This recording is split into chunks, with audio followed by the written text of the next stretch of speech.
support Roland Martin Unfiltered, be sure to join our Bring the Funk fan club. Every dollar that you give to us supports our daily digital show. There's only one daily digital show out here that keeps it black and keep it real as Roland Martin Unfiltered. Support the Roland Martin Unfiltered daily digital show by going to RolandMartinUnfiltered.com. You can make this possible. Folks, watch this. This is actually from a Walmart in Florida. Watch this. Put your hands up behind. Bro, you gotta wear a mask, bro.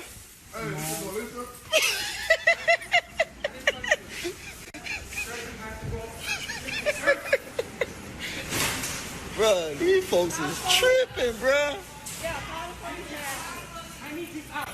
Hey, sir, everybody got on masks, man. Everybody got on masks, man. You want a mask, man? I got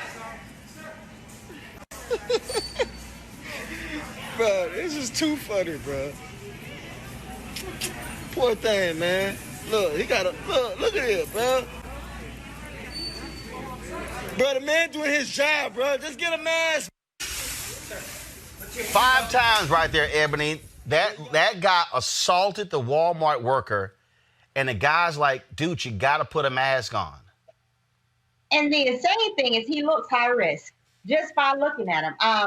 And that's the crazy thing is when you pledge allegiance to Trump, for lack of better words, but when you pledge allegiance to someone who has no direction and has literally is a narcissist, a malignant narcissist, and you know that he will do any and everything just for the betterment of him, then you should also know that he will put your life at risk. And so someone who knows full well they're older, and likely has comorbidities on top of that, you are literally actively almost committing acts of kind of suicide. Like, why would you intentionally want to do that in Walmart of all places? Well, but here's the deal, though. First of all, you saw that video. He's walking in, Ebony, and that's the food section. Dude, you could be breathing on food there. And in fact, this was the video from last week, from 4 days ago in Brooklyn, New York.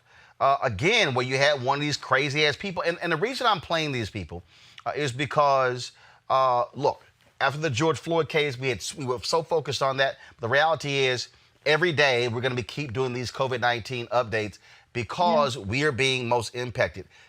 People are still testing positive. They're still dying. Although, because cable news is not focusing on it as much as they were, it's still happening. Watch this, y'all. This was in Brooklyn, New York. This is a problem. Black Lives Matter. No, you would never take this out. You need to take this out. You need to take this out. Yes. No. Yes. This is her establishment. This is her workplace. Stop. Stop. So it's a protest. It's a protest. It's not a protest. It's a protest. I'm making a protest. I'm making a protest. Yes. Yes, I'm making a protest. All lives matter. All lives matter. All lives matter. All lives matter. Shut up and just Wait, you guys are allowed to make the protest. I'm not allowed to make the Here's a guy, Mustafa. You take the Black Lives Matter sign down. And she says, no mask, no service. Now I'm trying to figure out, don't you see signs that say no shoes, no shirt, no service? Mm-hmm. What's the difference? I mean, I agree with you. I mean, we could really simplify this. Whether on the federal level, the president, if he was serious about protecting people's lives, could work with Congress, can work with governors and others and say, we're going to have a national set of requirements. And one of those requirements is that you have to wear a mask. It's not that difficult. And they could also put some of these other things in place so there is consistency. You see, the president doesn't want consistency because with consistency comes responsibility. And he does not want to be responsible in this moment for anything. He wants to have the flexibility to say, well, they decided they didn't want to do it. So that's what it comes down to. We need leadership. And with leadership, he can make sure that the country is protected because everybody would be in agreement. And he would be actually showing by wearing his own mask that it is serious and that is a priority to get our country's economy going again, because we have to make sure that we are dealing with this virus. And once we had that taken care of, then we could focus on the economy. All right, then. Ebony Hilton, your last comment, please. Right. Well, with Donald Trump, I actually don't know if he's going that deep into reasons of why he doesn't. I think it's honestly, he doesn't want to necessarily be truthful about things. For one, because he doesn't know what to do. But for two, because if he does lose this election by acknowledging that he completely flopped on all of this, he can get indicted. So I honestly just think this is let me put my head in the sand. Let me hope everyone else does too, so that I can stay in office, because I can't be indicted while I'm a sitting president. But that's why we people have to be focused to say, in November, I don't care who is on a ticket and what we have to do. We need to vote. Send in your absentee ballots. You can do your mail-in ballot now. Make those requests. Make some phone calls. Get people energized, because we cannot afford to have 4 more years of this chaos. That's it. Dr. Ebony J. Hilton, we appreciate it. Thanks so much. Thank you. Y'all have a good one. All right, folks, back to our Roland Martin Unfiltered video in just one moment.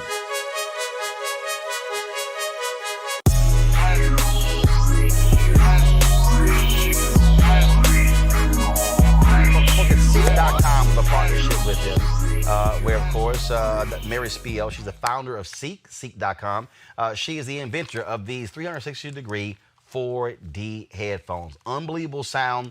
Folks, you can use this for gaming. You can also, of course, with music, videos, you name it. And so what's great about this is that the sound actually, so when you're listening, it literally travels all around your head as opposed to normal headphones. And so I really, really do like these listening to music. Like I say, they have a microphone that you can attach to it, but you can use this when you're playing video games. And so they have a partnership with them. So if you want to buy these headphones, you go to Seek.com, but use this promo code RMVIP2020, RMVIP2020 to actually join. So please take advantage of that.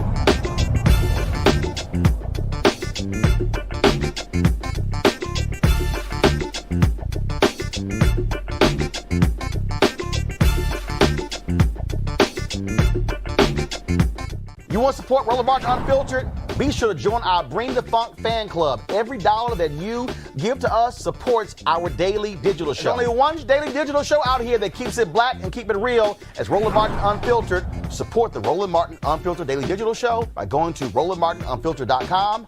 You can make this possible. As of today, there are 2.2 million cases of COVID-19 in the United States.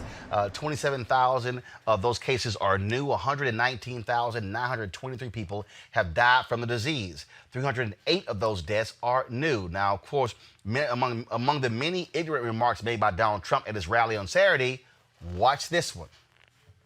Here's the bad part. When you do testing to that extent, you're going to find more people. You're going to find more cases. So I said to my people, slow the testing down, please. They test and they test. We got tests that people don't know what's going on. We got tests. We got to know.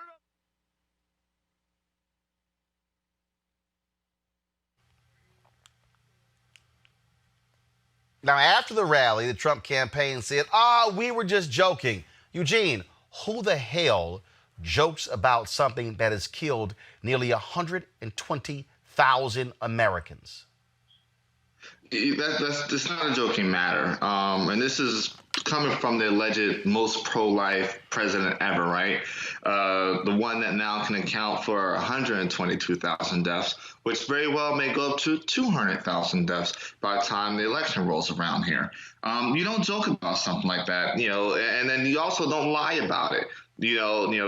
President Trump and Vice President Pence were asking the governors to go out and lie and say, the issue is that we're doing more testing, so the rates are going up. But that doesn't account for the hospitalization rates or the death rates. And so the thing is this. When Donald Trump asks Black America, what do you have to lose? It's literally your life. Literally, when it comes to COVID, when it comes to the racial tension in the country right now, it's literally your life. Our community is more susceptible to it and has a disproportionate death rate. And look, and the thing is this, it could have been preventable. They could have came out in March and in February, March said, hey, everybody mask up. They could have in February, March, started deploying tests and figuring out, where to procure them and get them out there to help save lives. But what this president did was he discounted the virus, tried to racialize it. And then on top of that, delayed his response to it. And now we're seeing 122,000 deaths. And he thinks it's okay to get up at a rally and joke about it and joke about the slowing down because that's what he thinks helps him politically. I mean, that should be a call to arms for every single person to make sure they vote in November. So I said to my people, slow the testing down, please. Government's initial response to the pandemic has cost American lives. Trump himself ignored warnings about the virus, making the U.S. slow to react. Dr. Anthony Fauci admits government inaction may have cost American lives. If we would have done more sooner, more people would have lived. Started mitigation earlier, you could have saved lives. There was a lot of pushback about shutting things down back then. So I said to my people, slow the testing down, please. Dr. Ebony Hilton, that surely has to piss you off that this man stood there and then came back and said, oh, no, I was joking. Right. I mean, it's absolutely insane. And even when he says, this whole slow the testing down, yes, we perform 28 million tests in the United States, but that all depends on how many people you actually have living in your country. So we have 320 million people living in the United States. So we compare that to how we rank worldwide. We rank 26 as far as how many tests we've tested per million people. So you can't clap for yourself if you're 26 in the world. Well, again, but not only that, the reality is he has previously said on numerous occasions that, we keep having these numbers showing an increase because we keep testing. That's the point of testing. Okay, D.L. Hughley now knows he's walking around with COVID-19. Right. That's why you test. Right, exactly. And like I said, on Twitter, I wish D.L. Hughley the absolute best. And I also wish that everyone in the audience to go get tested for COVID-19 now. They also need to self-isolate. Like I said, we're 26 in the world as far as testing, but we are actually 9th in the world as far as how many people per 1 million people that we've had die from COVID-19. We're number 1 in the world for total number of cases of COVID-19 and total number of deaths for COVID-19. But Donald Trump, we already know that he doesn't make sense when he talks every day, but particularly when you're talking about in a pandemic that you're testing too many people and that you should slow down. I think the example he gave was that a 10-year-old had the sniffles, that they don't need to get tested. And I'm like, you're talking about a 10-year-old kid. He just has no bottom. Well, again, though, but see, remember early on, remember when he did not want the folks coming off the cruise ship because he said that would increase our numbers of positive tests in the country. He doesn't want to see the bad numbers. And so now, I was just joking. No, I don't think he was joking. I think he absolutely put the clamps on it. That's why we barely seen Dr. Birx. That's why we barely seen Dr. Fauci. That's why you don't have daily reports going on. That's why Mike Pence is out there downplaying what's going on. And what's happening? Why am I weighing Houston strong? Because my people in Houston and my folks in my native city, all of a sudden, hospitals in Houston are telling doctors, discharge as many people as possible to free those beds up. The governor of Texas, all of a sudden, the guy who wants to open everything up, now says he's alarmed by the number increases. It's because of idiots like you, Greg Abbott. We're so insistent on ignoring people like Mayor Sylvester Turner of Houston, ignoring the mayor of Dallas, and county judges who were saying, slow this down, we're not ready. And now all of a sudden, numbers are going up. Mm-hmm. And Texas is not going to be alone because, in America, we like to stick together. We're united. So they're going to be united with Florida. They're going to be united with Arizona. They're going to be united with South Carolina. All those states have at least 300 to 600% increase in their number of cases since opening up their economy. And so we talk about this time and time again. You can't open up an economy against a virus of which you have no strategy because biology will always win against economy. It does not care if you make $1 or not. And so until we have testing, tracing, and treatment in place, we're going to be in this constant battle of, did we open too soon? And now what do we do? And so we're seeing in Miami, they're already talking about having to close back down. In Houston, they're going to have to start closing back down. This is not going to be a unique situation. people are going to die in droves because we're just not ready. This is an interview today with Joe St. George of Scripps Television at the White House, where he specifically asked Trump. Now, remember, he made the comment on Saturday. His aides came back and said, oh, no, he was joking. They went out on national television. But here is Trump answering the question. Listen very closely. On Saturday night, you said that you told your staff to slow the testing down to improve the numbers. Does that mean someone watching this right now on their local news is not going to get a test because you asked your staff? We do more testing than any country in the world by far, 25 million tests. Other countries do 1 million. Every time you do a test, as you do more tests, it shows more and more cases. So we're so far advanced, both in terms of the quality and the amount, and we're doing all these tests and it shows cases. If other countries aren't doing, or if we did slow it down, we wouldn't show nearly as many cases. You're showing people that are asymptomatic. You're showing people that have very little problem. You're showing young people that don't have a problem. But we're doing so much testing, 25 million tests. Nobody thought that was possible. But did you ask to slow it down? If it did slow down, frankly, I think we're way ahead of ourselves, if you want to know the truth. We've done too good a job, because every time we go out with 25 million tests, you're going to find more people. So then they say, we have more cases in the United States. The reason we have more cases because we do more testing than any other country by far. Ebony, did you hear an answer? I heard him say that we're doing too good of a job. And I don't, on what day ended in a why? I mean, this is when I say that there truly does need to be a 25th Amendment, because we're into dangerous territory of where this is negligence. It's not even negligence. This is criminal activity of where you are intentionally trying to slow down a process by which your citizens are depending to live and not spread a virus to other citizens within the United States. That makes it's like bioterrorism on your own people.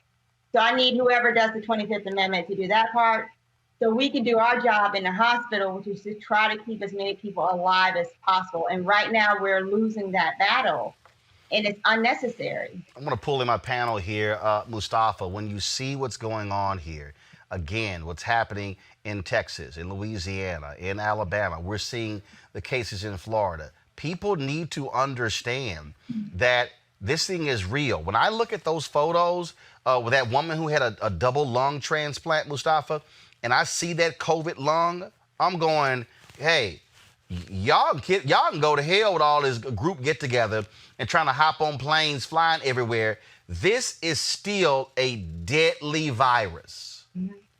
It's extremely deadly. But, you know, the problem is that the president likes to create these false narratives. You know, he built his career on being a marketer, if you really understand how he's been able to have whatever level of success that he's had. And that's because he frames out the narrative. So if he thinks if he can continue to tell people that everything is okay, if he continues to not wear masks, which sends a message across the country that, well, if the president isn't wearing one and many of the people who are part of his cabinet aren't, then that must mean that everyday Joe or everyday Connie, then it must be okay for me to continue to emulate this type of behavior. And for me, I'm very clear. He is responsible for the 100,000 plus lives that have been lost. And he's also responsible for the trillions of dollars that have been a part of that loss. And I don't know why folks don't call it out, because lots of times if you talk to people about their pocketbooks, that may sometimes get their attention, unfortunately, before actually focusing on all the lives that have been lost, which is, of course, where we should first be focusing. Avis, this is June. July 4th is coming up. And the reality is this, Avis, people are going to congregate. And look, we saw the same thing when people out there protesting. I totally understood, Avis, why they were protesting, but was a huge fear in terms of what's going to happen when all of a sudden these folks come back with these positive tests. I know. It's so disturbing and frustrating when I go out and I see people acting like this thing is over. I'm like, it isn't, okay? I do feel fortunate living in Virginia that our governor has taken responsibility with ensuring and mandating that people wear masks when they are out in public, when they are in stores. I mean, all the stores have a sign on the door before you come in. You must put on a mask because they are responsible. We're responsible here because we, thank God, have a governor who is responsible. But the problem is that when you don't have a president who exhibits that level of leadership, you have a great level of variance across the nation in terms of what governors actually are looking out for the health of their citizens and what governors are not. And that is disturbing. I don't know how many times I've said on this show, and I think Trump just proved it the other day, that he was intentionally not testing or trying to reduce the level of testing specifically to suppress the numbers. And he has admitted that himself. It was out of his mouth. Listen to what he said. He said what he meant what he said. It was not a joke. And the sad thing is he does not care when people die as a result. Eugene, this is about re-election. Pure and simple. This is about Donald Trump focusing on re-election, and he does not care if Americans die.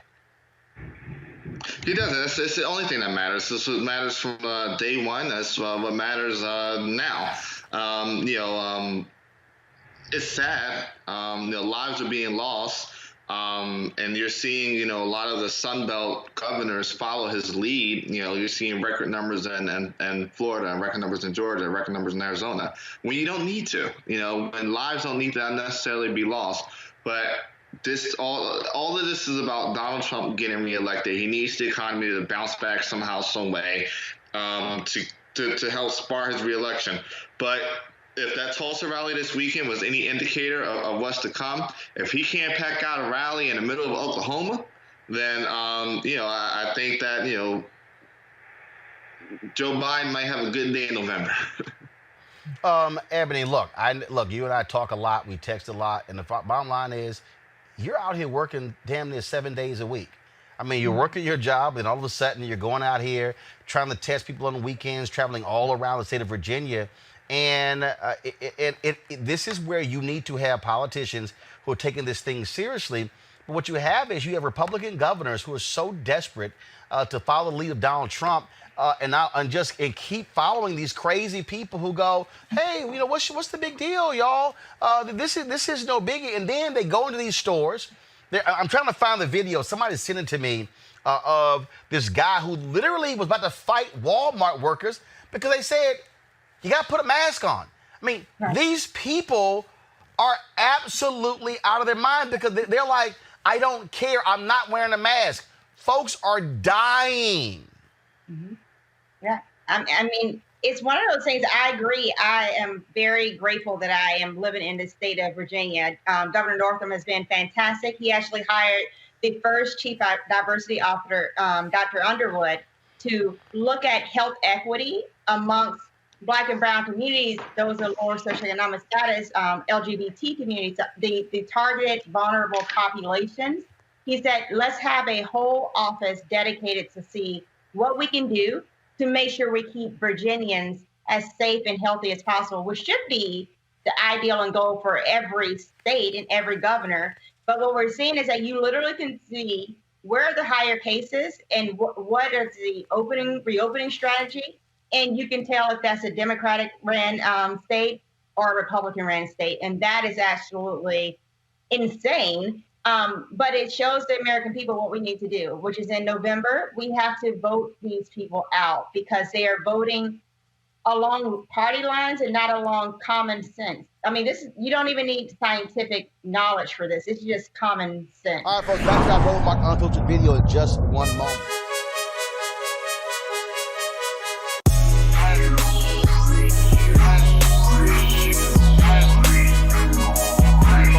Seek.com with a partnership with them, where, of course, Mary Spiel, she's the founder of Seek.com. She is the inventor of these 360-degree 4D headphones. Unbelievable sound. Folks, you can use this for gaming. You can also, of course, with music, videos, you name it. And so what's great about this is that the sound actually, so when you're listening, it literally travels all around your head as opposed to normal headphones. And so I really, really do like these listening to music. Like I say, they have a microphone that you can attach to it, but you can use this when you're playing video games. And so they have a partnership with them. So if you want to buy these headphones, you go to Seek.com, but use this promo code RMVIP2020. RMVIP2020 to actually join. So please take advantage of that.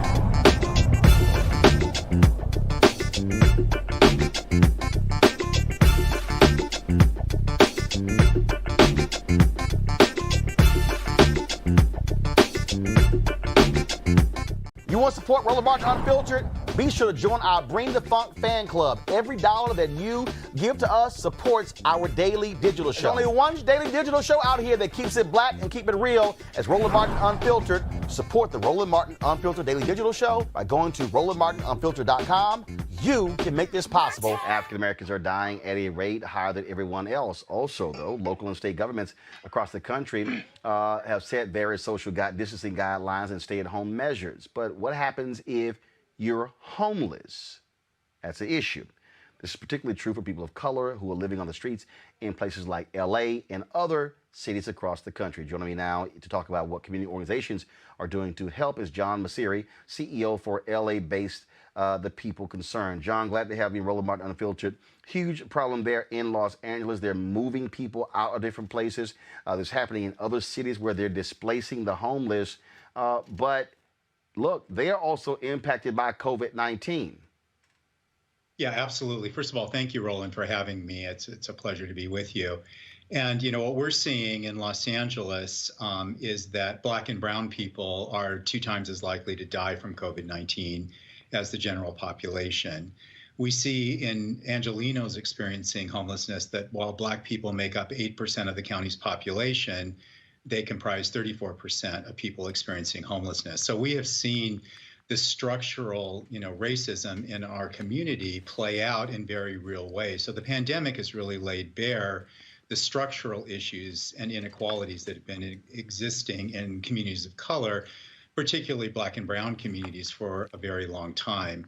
And that's the reason why 6 of my colleagues here in Los Angeles joined me in sending a letter to our congressional delegation, and particularly working with Congresswoman Waters on working with local on-the-ground service providers who are working in these communities every single day and working on these disparities. And we have really lifted up the real issues and the impact of COVID-19 on communities of color. And so what we've been appealing to our government as these billions and hundreds of billions of dollars are flowing into states and counties, to not forget that on-the-ground service providers like the People Concerned and others are working every day to move people indoors as quickly as possible so that we can address the negative impacts of COVID-19.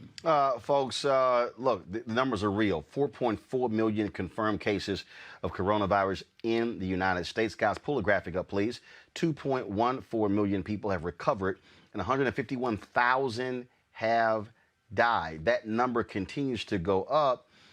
Some places, John, they are actually moving people into hotels that are empty, moving them into other places. You've got lots of downtown buildings. You've got parking structures that are empty. We saw something that was just shameful in Las Vegas, where they were marking off spots in a parking lot, and you had these 1,000+ rooms, several thousand room hotels that were wide open, and they were, y'all can't come in here, but they were marking off spots in parking lots, open air parking lots, not even parking garages.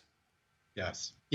So here in Los Angeles, we've been involved in an effort called Project Room Key, with the goal of moving 15,000 people across the state inside. And in Los Angeles, we actually set a very ambitious goal to move 15,000 people indoors. So far, Project Room Key has brought in about 4,000 people, and we've been operating 2 sites. And what I can tell you is that these efforts have targeted the most vulnerable in Los Angeles. So these are people over 65, people with underlying health conditions who are highly susceptible to COVID-19, and the vast majority of them being people of color. And so we have seen in real time when there's a sense of urgency, what government can do to actually move quickly and get thousands of people sheltered indoors. So there's no reason for us to be leaving people unsheltered outside when we have empty hotel rooms that can be repurposed to bring people into safe and sanitary conditions where they have their own room, their own bathroom, they have access to food, to medical services, and then ultimately, of course, being able to connect them to permanent housing. Last question for you. Are they even testing the homeless? Oh, yes, there's wide-scale testing that's going on in Los Angeles. Our street outreach teams in Skid Row and across the county, but particularly in the Skid Row area, have been working on concentrated testing efforts for people experiencing homelessness, along with our partners at the Department of Public Health and Department of Health Services for the last several months. In addition to that, there have been wide-scale testing efforts in all of our interim housing facilities, which are congregate living facilities, as well as the test sites that are set up throughout the city and county of Los Angeles. All right, then, John Messeri, we certainly appreciate it. Thank you so very much for your work. Thank you. Thank you for having me. All right, folks, back to our Roland Martin Unfiltered video in just one moment. It's time to be smart. When we control our institutions, we win. This is the most important news show on television of any racial background. Y'all put $2, $3, $4, $5, $10, $15, $20, $30 on this and keep this going. What you've done, Roland, since this crisis came out in full bloom.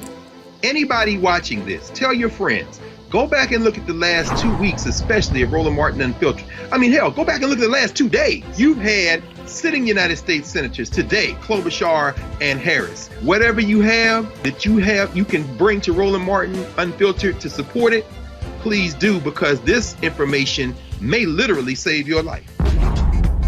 Watch Roland Martin Unfiltered daily at 6 p.m. Eastern on YouTube, Facebook, or Periscope, or go to RolandMartinUnfiltered.com. Support the Roland Martin Unfiltered Daily Digital Show by going to RolandMartinUnfiltered.com. Our goal is to get 20,000 of our fans contributing $50 each for the whole year. You can make this possible. RolandMartinUnfiltered.com. You want to support Roland Martin Unfiltered? Be sure to join our Bring the Funk fan club. Every dollar that you give to us supports our daily digital show. There's only one daily digital show out here that keeps it black and keep it real as Roland Martin Unfiltered. Support the Roland Martin Unfiltered Daily Digital Show by going to RolandMartinUnfiltered.com. You can make this possible. And I want to bring in Dr. Idris Jamal Abdur-Rahman with the Women's Healthcare Group of Illinois. Dr. Abdur-Rahman, this is the point here which is critically important. You can't simply reduce this to listen to your doctor about your health. Because when you're talking about this coronavirus epidemic, you have one hand, you heard Malik talk about PPE. Well, that's where Donald Trump and the federal government plays a role, because you need to be able to properly look at in terms of what do we have in terms of available PPE. Donald Trump kept lying to the public by saying, "Oh, it was left barren," when in fact a report came out today showing there were 16,000 ventilators that were actually in the federal stockpile. And so you can't say, Doc, don't listen to Donald Trump, when if you are the president and you are responsible for how the federal government responds to this in getting out PPE to states, those states getting them to hospitals and ventilators and testing, if you are denying the reality of all of this from the beginning, then all of that ends up being a problem. Absolutely. And this is the thing, what people don't understand, when COVID first hit the scene, it's called the novel coronavirus for a reason. It's novel. We don't know much about it. But you know, being on the front line was frightening. Yes, as a physician, as a healthcare provider, I know kind of what to do. Again, it's novel, so we don't know everything. But you need support. No one person can do this alone. And that support has to come from on high. We literally, we were in the hospital with COVID positive patients wearing ponchos from Six Flags. They were kind enough to donate it. Thank you very much, Six Flags. But that was not proper PPE. We were wearing the same N95 masks for months. That, again, is not proper PPE. That is not the proper way to wear PPE. We did not have the guidance that we needed from the top. And without that, no matter what you do or don't know, if you don't have the materials that you need, if you don't have the equipment that you need, you cannot take proper care of patients and you cannot take care of yourself. And I think that is the fallacy in saying that, you know, don't listen to the president, listen to your doctor. That's true, of course, listen to your doctor. But being real, you're going to be in the room with your doctor for 5 minutes, maybe 10 minutes, whereas the president has that bully pulpit. He's going to be on Twitter. He's going to be on the news saying the nonsense that he says 24/7. And so the discussions I have with patients are discussions I shouldn't even have. We should all come with an understanding that this is a virus. this is highly contagious, this is dangerous. We should all be there, and then we can move from that on to what we need to do. But when your first discussion with the patient is, does this really exist? Is this a hoax? Is this something that is being created? You don't really have the time that you need to actually take proper care of that patient when their knowledge base is starting so far behind. So yeah, absolutely. The president is the president. He's not a doctor, but the president is somebody that sets the tone. And we would hope he would be somebody who would be getting information from doctors, listening to that information, and then passing it along to the American people, because he can reach way more people than any one physician can. And when you also are talking about when you have someone who openly has disdain for masks, who will tell journalists, hey, take it off, don't worry about the person next to you is not concerned about it. You're going, okay, you do know that's the one thing that we're not supposed to be doing. And again, Doc, surely it has to anger you to see him at a rally being flippant about a virus that has killed 120,000 people. You know, I have to tell you, Roland, there were so many days when I was almost in tears, because it is truly like a tale of two Americas. Like, there are people that seem to think that this does not really exist, or it's not as bad as you think it is. I'm telling you, in my hospital, I'm in the northern suburbs of Chicago, we have an ICU that has 26 or 30 beds. There was a point in March, April, and May when our ICU was full, and we had not one, not two, but 3 overflow areas that were full. And these were patients, like, literally, I was on call one Saturday night, and I literally started crying in the call room because I heard cold blue, cold blue, cold blue, 5 cold blues in one night. And yeah, when people pretend like this is not something that's serious, it absolutely is. And it's not just older people that become ill. Middle-aged people, younger people become ill. But let's just say it were only older people that become ill. I mean, we can't just sacrifice people. We can't just sacrifice people and pretend like they're not important in society. So yes, when you see Donald Trump not wearing a mask, not only encouraging people to not wear masks, but bullying people that wear masks, it is infuriating, because again, people can say, oh, he's not a doctor, he's the president, but for better or for worse, people look to their president as a leader. And it is infuriating when the science is so clear. This is a virus. It is spread through respiratory secretions, from your mouth, from your nose. Wearing a mask will prevent 90+% of that transmission. And then to not only not wear a mask, but then squeeze people into these arenas where they're yelling and screaming and hollering on top of each other. It is, you know, I mean, in one sense, it's mind-blowing. I was talking to my wife, like, 3.5 years ago, this would have been mind-blowing. Now it's just like, this is Donald Trump doing what Donald Trump does, you know, and that's kind of a sad state to be in as well. But it is, as a physician, it is absolutely infuriating that he is allowed to get away with this, and the sycophants that support him. It's mind-numbing. It truly is. Well, it is certainly difficult, I'm sure, for those first responders, the people who are on the front lines who are trying to care for people, not having enough PPE, not all those months having to wear the same mask weeks at a time, even though that violated all medical protocols. And again, that's what happens when you don't take this thing seriously. And let's not forget, Donald Trump said, oh, this is just one person from China. Then it was, oh, we have 15 cases, we'll be soon down to 0. Oh, you have Larry Kudlow who said, oh, no, we've got this as completely under control, as airtight as possibly can. And now, June 23rd, 120,000 people are dead, and we're seeing dramatic increases in Texas, in California, in Florida, in other states. This is not going away. So it would be nice if Donald Trump could take it seriously. Dr. Abdul Rahman, we surely appreciate it. Thanks a lot. Thank you. All right, folks, back to that Roland Mark Unfiltered video in just one moment.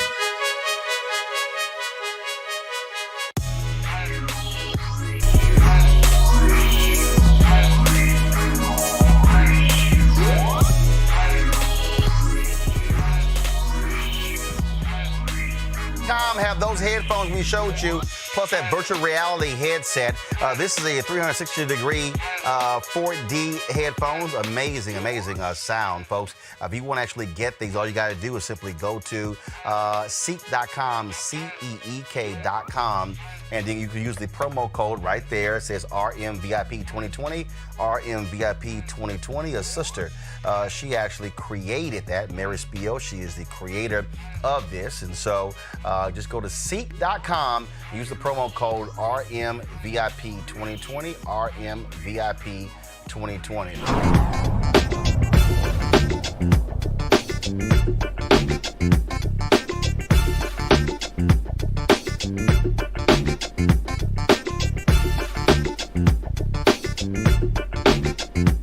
want to support Roland Martin Unfiltered? Be sure to join our Bring the Funk fan club. Every dollar that you give to us supports our daily digital show. There's only one daily digital show out here that keeps it black and keep it real as Roland Martin Unfiltered. Support the Roland Martin Unfiltered daily digital show by going to RolandMartinUnfiltered.com.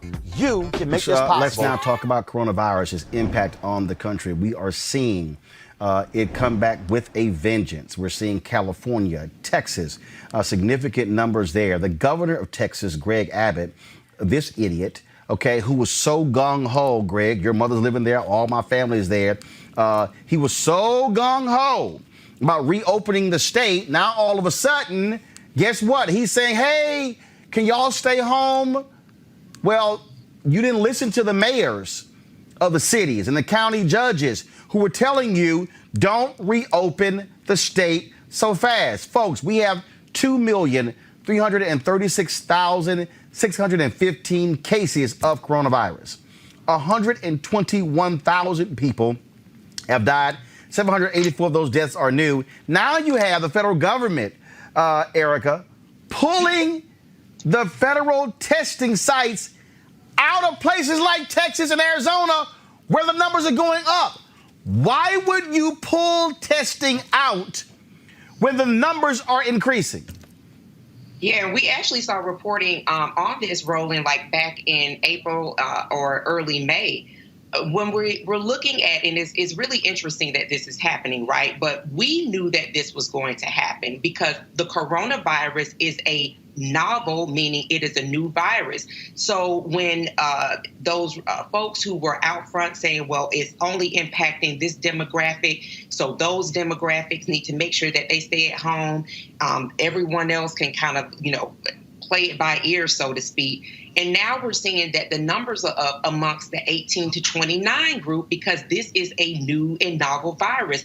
Again, I think that it's really important to reinforce that a lot of the decisions that were made around the state executive governors to reopen as early as they did, to allow those stay-at-home orders to expire as early as April and May, were made because of economic reasons, specifically when the data began to creep out to show that this virus was impacting Black and brown people, meaning the folks that engine the economy. Also, is disproportionately impacting them. We can continue to sacrifice them in the name of business. So now what we're seeing happening in your home state of Texas is that the Texas Children's Hospital has had to start making their facility available for grown people because the numbers are just that staggering. And I was watching Business News today. I'm watching different doctors who are painted with fear because they're really scared that there's going to be an explosion that cannot be contained, bearing in mind that the CDC director has told us today that the numbers may be 10 times higher than what we're seeing, the 2 million that are being reported. So our nation is really in a critical place.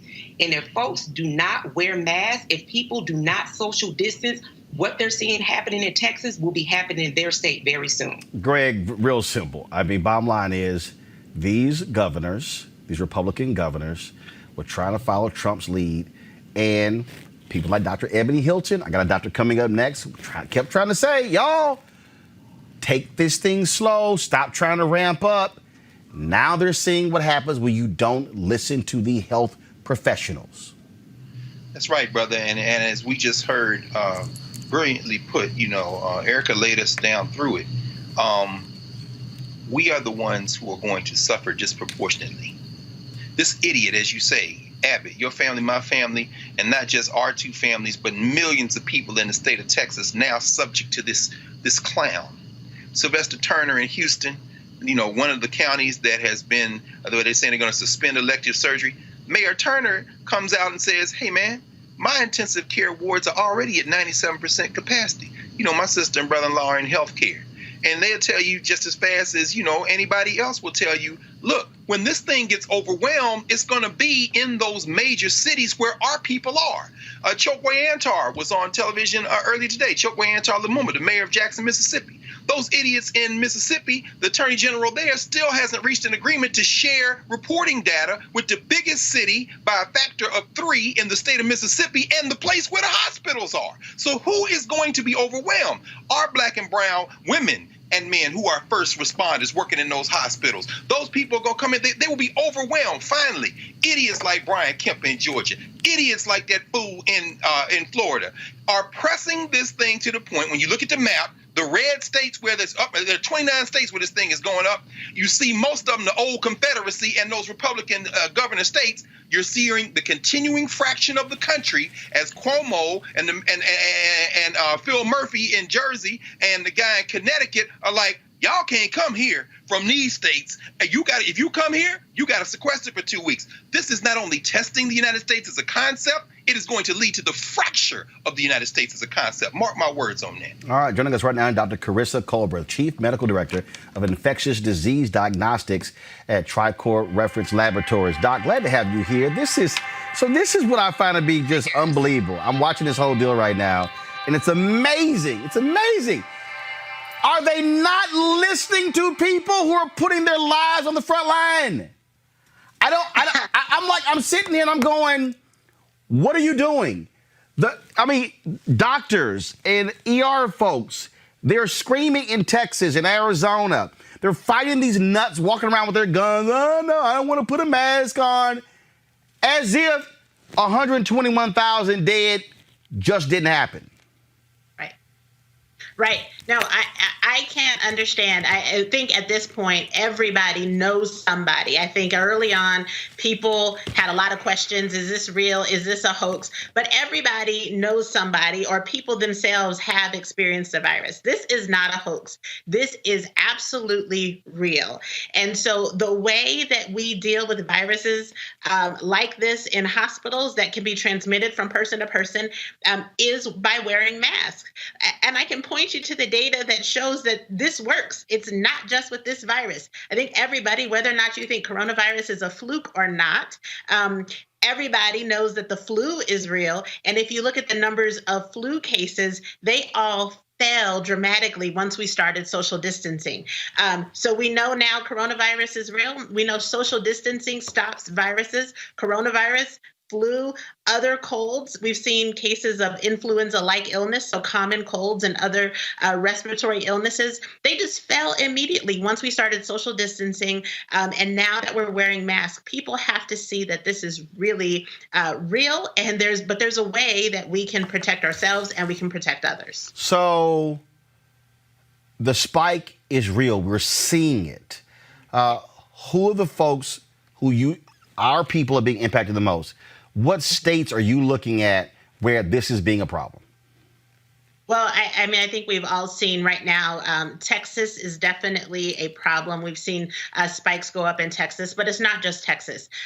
Texas, Florida, South Carolina, Alabama, several other states in the South, even Oklahoma, have now displayed the highest cases in a single day has occurred either yesterday or today. So really, we're seeing cases go up, number of positive cases go up all over the country. And the big challenge that I see with this is that the federal government just yesterday announced that they were halting the testing component of the CARES Act, which was supporting testing, federally funded testing in multiple states, one of which was Texas. And so now that means that states and hospitals will no longer receive that federal funding to support testing, and they will have to find testing resources, which has been a challenge since the beginning of this crisis. But at least some places had some federal support.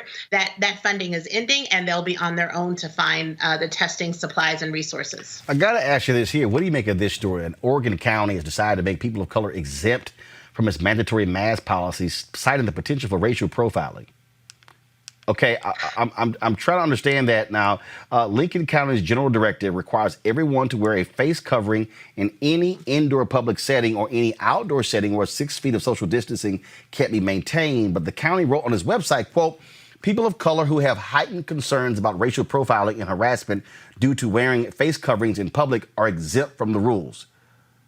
Okay, so Okay, I'm sorry. Go right here's ahead. The problem, this is a symptom, right? So we're saying because systematic racism exists and implicit bias has not been dealt with, that instead of dealing with people's own implicit biases, instead of dealing with systematic racism, we say, let's put the Black people and people of color at risk because we can't check ourselves and not racially profile you. That's basically what it sounds like people are saying.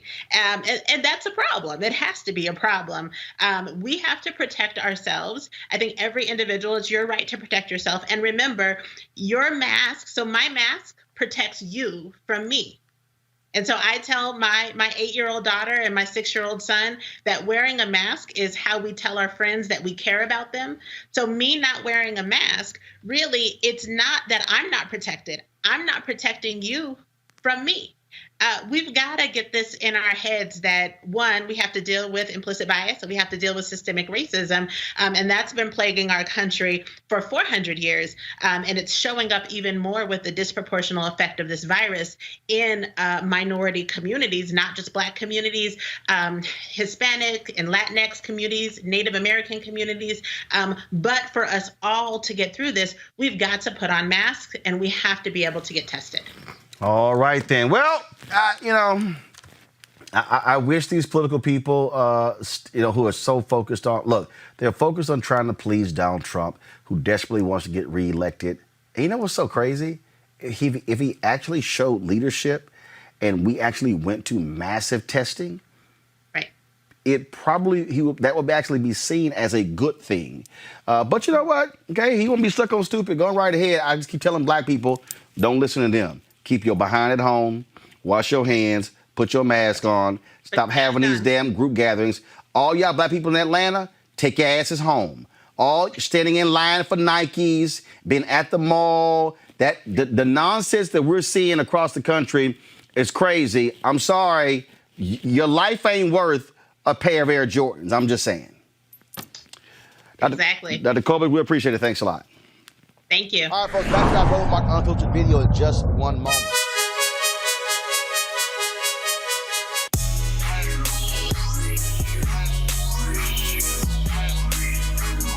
All right, fam, the folks at Seek.com, founded by Mary Spio, a sister, of course. She is the inventor, the creator of these devices, this virtual reality headset right here. You saw it in the video there. And also the 360-degree 4D headphones. You can actually get these with a discount because they partner with us at Roland Martin Unfiltered. Right here, here's the code, RMVIP2020, RMVIP2020. First of all, folks, the headsets are phenomenal. The headphones are absolutely phenomenal. And of course, the VR headset is great because you just pop your phone, put it into the device, and then you can actually see video in virtual reality. So it's real cool. Go to Seek.com, Seek.com, CEEK.com, and use the promo code RMVIP2020.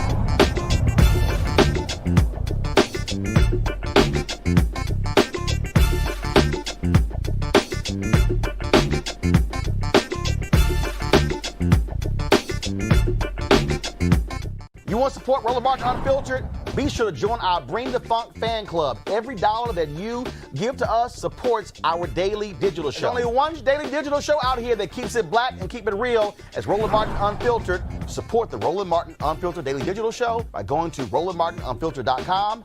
You can make this possible. What we're seeing, folks, are tremendous spikes all across the country. We are seeing states, South Carolina, Georgia, Florida, Texas, report record cases around this nation. We also hear that Dr. Anthony Fauci, for 2 months, hasn't had any conversation with Donald Trump, briefed him at all. What the hell is the White House doing? Now, while that's going on, the White House doesn't even really want to pay any attention. They are trying to rush students back to the classrooms. But the problem is teachers are going to be reporting in a couple of weeks. I know this. My sister, her daughter, teachers. Is it safe for teachers to be going back to the classroom? Is it safe for students to be in the classes? Now, many businesses and entities have had to adapt to this, but what is going to happen when it comes to our children? Now, the president of the American Academy of Pediatrics, Dr. Sally Goza, says she is concerned that schools may be pressured into reopening too quickly. Another concern is the impact of young people being out of school for so long. Joining us right now is Congresswoman Jahana Hayes of Connecticut, who's a teacher and on the House Committee on Education and Labor. Congresswoman, glad to have you back on Roland Martin Unfiltered. Thanks, Roland. Good to see you. So, my brother used to teach. My sister is a teacher. My other sister's a teacher, and now her daughter's a teacher. So, I've got parents who are working in polls in Texas, and folks are out there in public. You've got an administration who is trying to rush folks back into the classroom. You had Senator Rand Paul, when he was questioning Dr. Fauci, was going, what's the big deal? Why can't kids go back to school?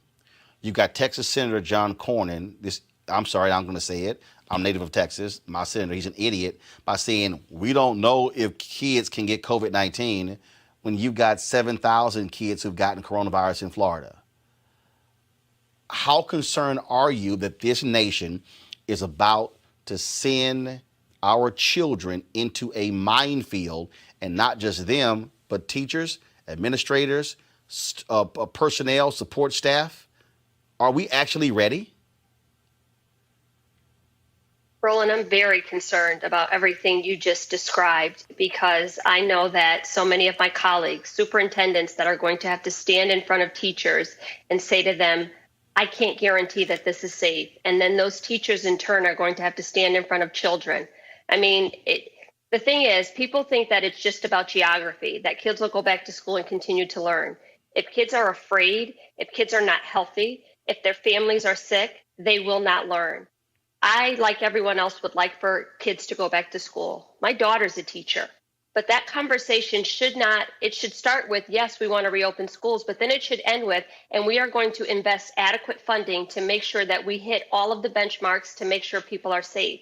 I think it's unconscionable that we have replenished PPP loans 3 times to make sure that small businesses were undergirded, and we can't make the same types of investments in schools. We're going to need at least $200 billion to do this.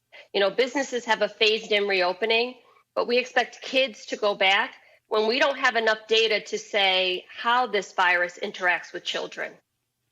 Well, not only that, is there an actual process? I remember a couple of months ago, I showed a video of what a particular Chinese school did. Parents dropped the kid off. They came in, temperature check. They also sprayed something on their shoes, on their feet. They also then sprayed their whole body. Then also, so there was like this whole process. And I'm sitting there going, okay, I got twin nieces. And we've gotten an email where they've laid out, and I'm sort of like, okay. The email said essentially that they'll be in school twice a week. They have to walk on one side of the hallway, safe distance. And I'm still going, really? You're right. Many of these plans, I mean, my own state put out a 50-page plan, and I looked at the plans from many other states, and you're left with more questions than answers. Most of our schools don't have adequate ventilation. I mean, I don't know when the last time someone has been in a school, but we have buildings that are 50 years old that don't have ventilation, that don't have windows that open. You know, FEMA has already said that they are not prioritizing school districts or purchasing PPE for them. So districts will be competing in the market for PPE, for masks, and whatever else they need. And most of that stuff is already on back order. We're only a couple weeks out. There still is no national strategy. And then I think we cannot overlook the fact that the communities that were hit the hardest by COVID, our urban communities, our Title I districts, our 100% free and reduced lunch districts, are going to be the same communities that struggle to reopen because they don't have the resources to do it on their own. I mean, Congress allocated, I think it was about $13 billion in the CARES Act. There's state and local municipality funding in the HEROES Act. And then we just did the Moving Forward Act to help with school infrastructure. But I think there needs to be emergency intervention right now, where there's a standalone bill with standalone funding with national guidelines coming from the Department of Education. This has been politicized, and now teachers and parents have to make a choice on the backs of their children to jumpstart the economy and return us to normal. We cannot return to normal until we are healthy again. Again, as I begin just to look at this whole deal, parents are obviously worried because they're dealing with the fact that, will my child get behind? The online learning is not equal. I know of a suburban school district in Houston. They're going to be 100% online. They have the resources for laptops, for pads. They have. I mean, that's a different environment. I remember reading a story a couple of months ago in Chicago, the high number of children tracking who were not even logging on. Mm-hmm. They were able to see how many of them, they weren't even logging on. And so, again, you're now talking about not 2 or 3 months. We're not talking about a school year.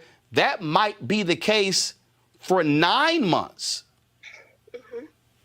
So, and I think that's part of my challenge, because back in February when we were first discussing what might happen, and then in March when there was a national conversation, state after state deciding to shut down, schools were looked at as places for babysitters so parents could work, or making sure that kids eat, or, you know, they had to have a safe space. And now we're talking about we need to reopen because they're lonely. All of those things are definitely societal problems, and I'm glad that we're having a national conversation about the achievement gap and kids missing education time, but to not discuss their health.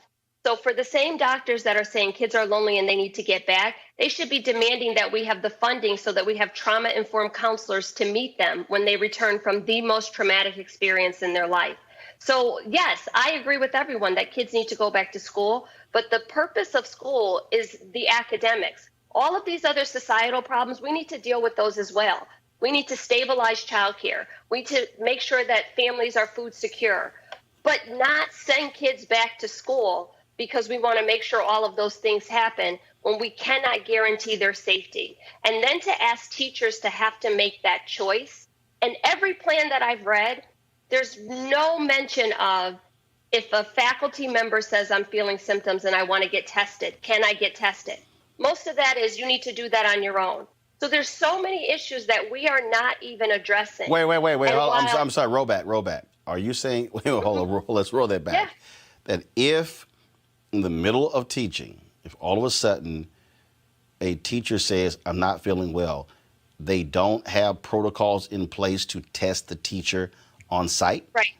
These are state by state issues, but in my state particular, and this is a question that I've asked my commissioner, my governor, and every superintendent I talk to, there is no plan for universal testing. And my next question was, if I'm a custodian or a secretary or a paraprofessional or a teacher or anyone in the building, and I say, I'm having symptoms, I would like to get tested, it is incumbent upon the employee to find community-based testing or something else. It's not seen as an occupational exposure. We don't know enough about this virus, and we are sending our teachers almost into battle without any gear, without, any covering. And that's just not fair. A month ago, my colleagues are talking about the Herculean efforts that teachers were making, and now the conversation has shifted to, oh, they're just lazy and they don't want to go back. And I'm sick and tired of people using teachers as the scapegoat and this binary choice where, they're presented as martyrs, where if you're not doing this, then you don't care about kids. I think it's just the opposite. Teachers know better, and they do care about kids, and they know that they can't guarantee the safety of these children. And when the Secretary of Education comes out and says everything from riding a bike to going up in a space shuttle, how do you expect for teachers to fall in line behind a message like that? Well, not only that, we're not just talking about children. And I think that's what people understand. You're talking about children, teachers, administrators, support staff, and faculty, bus drivers, everyone. Right. And what are you going to do when a parent wants to come into the school? What are you going to do? College campuses are shutting down or saying they're not letting their freshmen in. A high school senior is only a couple months removed from a college freshman. What's the difference?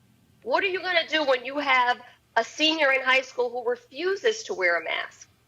And then this leads into discipline issues. These are all of the scenarios that I've encountered on a good year. And nobody's factoring these in the middle of a pandemic. And it is not okay. Well, now you also have the other issue, and that is, if, as an adult, if I have to self-quarantine for 14 days, I can do that. A kid can't self-quarantine. That kid is still going to be interacting with that parent. during that period? There are so many issues here, Roland. I mean, I lived with my grandma. I was raised by my grandmother when I was going to school, and she had so many underlying health issues. What are we going to do with the kids who have medically fragile people in their families? You know, my husband had COVID-19, and when he first presented, he didn't have any symptoms. He didn't have a fever. We just heard Keisha Lance Bottom say the same thing. So when you have kids in these communal settings, staff coming and going, and in most of our district, staff don't live in the community. They're commuting back and forth.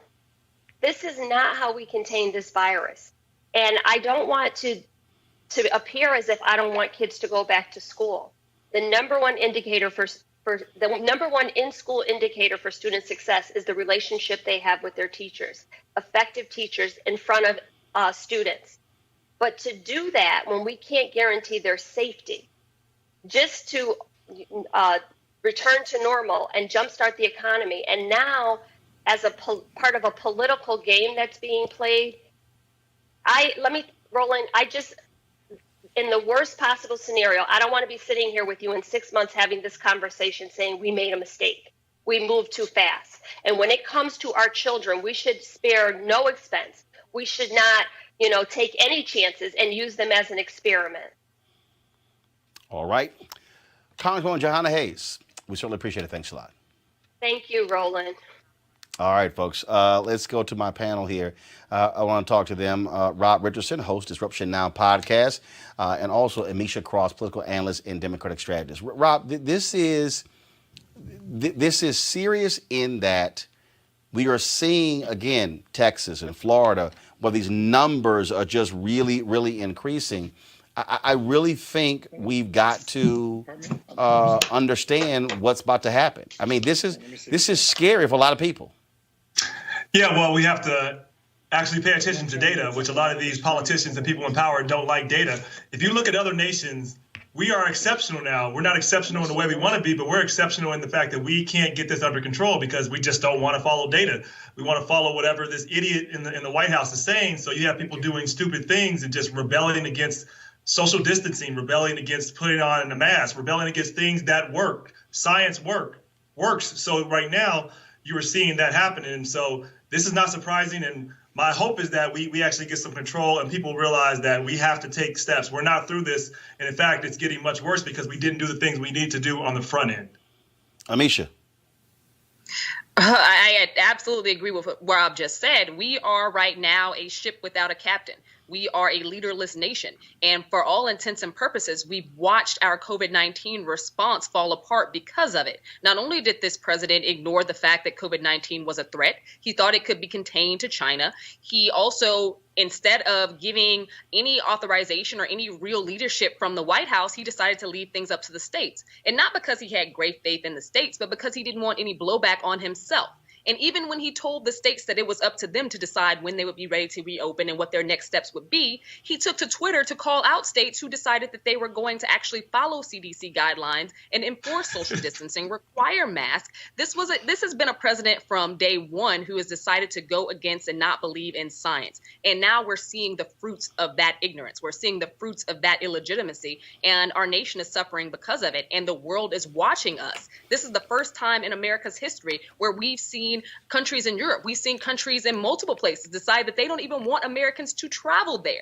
That is not something that we do as America. That's not something we've seen. And this is President Trump's legacy, someone who doesn't know what he's doing and is basically taking this country in the wrong direction. And I'm afraid that, leading into 2020 in the election, we're going to see a lot more devastating things come out of COVID-19, especially as we walk into the fall months where the flu season is going to tick up and we're going to be battling two things at once.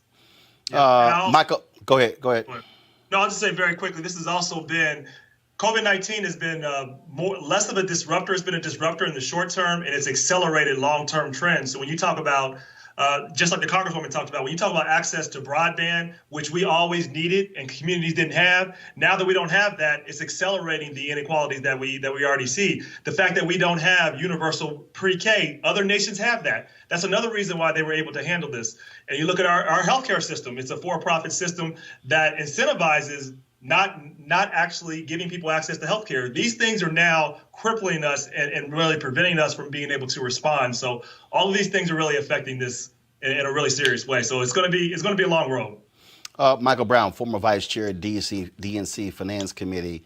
The reason I think this is so different is that when we talk about businesses shutting down, we're dealing with adults who can make independent decisions when it comes to self-quarantine, when it comes to how careful they are. Look, I don't have biological children, but my wife and I have raised 6 of my nieces from a year and a half all the way up to being in their 20s. We got twin nieces right now who are 16. I'm sorry, they don't think the same way as adults, how decisions are made. And I'm sitting here going, okay, I'm very leery of sending them into a school situation because I'm not sure how other children will be dealing with social distancing, things along those lines. I know what I can control here in my workspace. I don't necessarily have the same thing when I talk about my nieces. Well, I have 3 sons, and 2 of which are in college, and I just can't imagine how I have no faith in them that they will say social distance on campus. How are we expecting 5, 6, 7, 8, 9, 10, 12-year-old young people there is no way they're going to be able to do this properly without obviously some consequences. We hope it doesn't happen, but the question is, it could. And then what's concerning, Roland, and you and I have talked about this, I know everything, whether it's a disease, whether it's a tax cut, it's all political. And frankly, I'm not sure the Senate was in play before COVID-19 hit. This president, 45, has messed us up so much that I think he's put the Senate in play. More than in play, I think actually the Senate not just flips, but flips significantly by possibly 5 or 6 seats.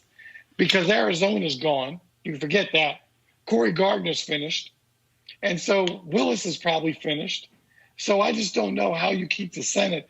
And because these enablers have let him deal with this disease and this crisis the way he has, he's hurt them too. Well, I certainly get the whole politics of it. I think, again, what you're dealing right now is fear. And you're dealing with real fear of a lot of parents out there. And I'm telling them, Misha, all it's going to take is for 30, 40, 50 cases in a school, and you're going to have pandemonium of parents pulling their kids out, and then what do you do?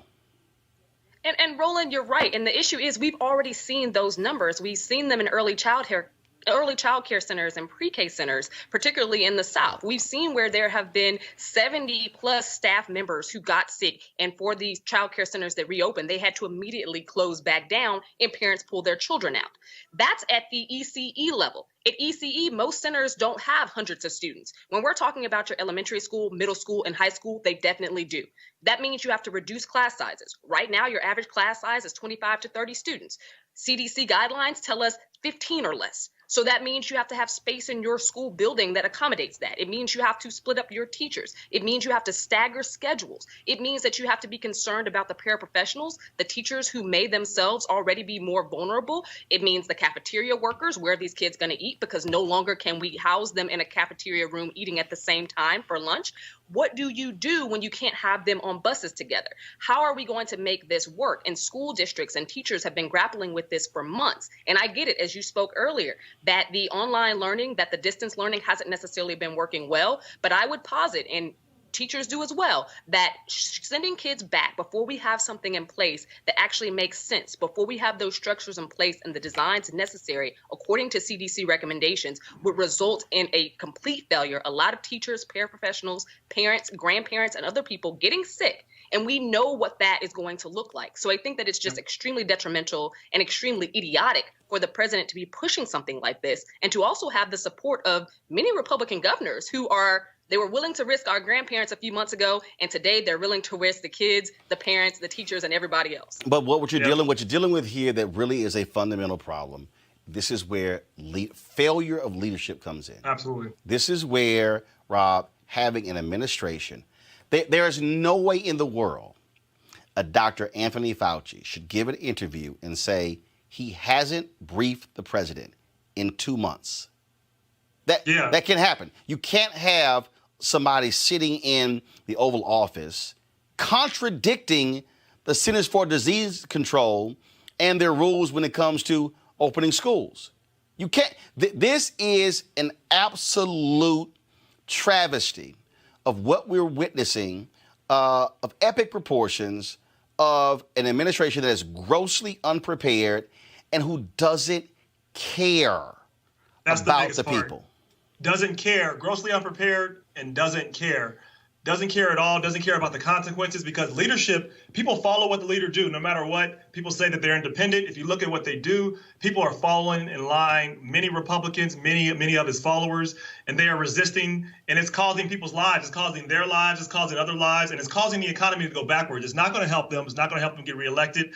I would just say this. I think Michael talked about earlier, not necessarily having faith in some younger kids to not socially distance. I don't have faith in a lot of the American people. They're showing that they don't want to do it. Like we're watching that. We have at least 30% of the American people that are just going to say, I don't care.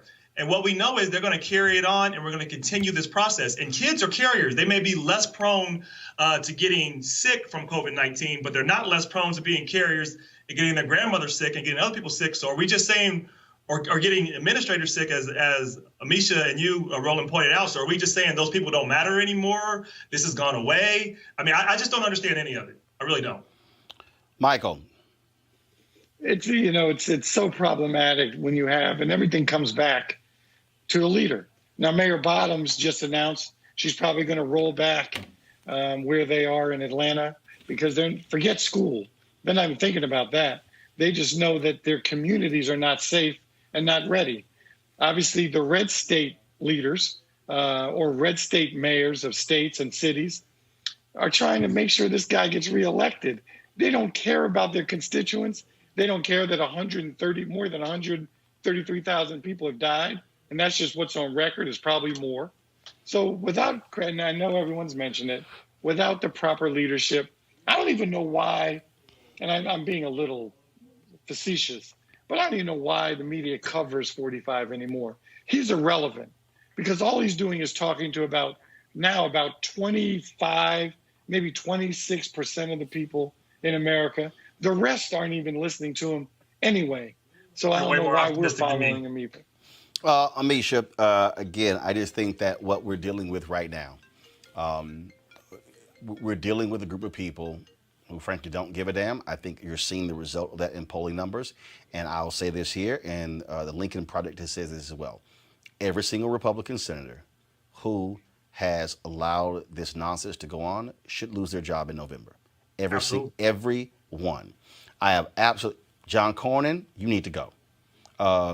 Arizona, Maine, North Carolina, Georgia, Colorado, Montana, these people have allowed this to go on.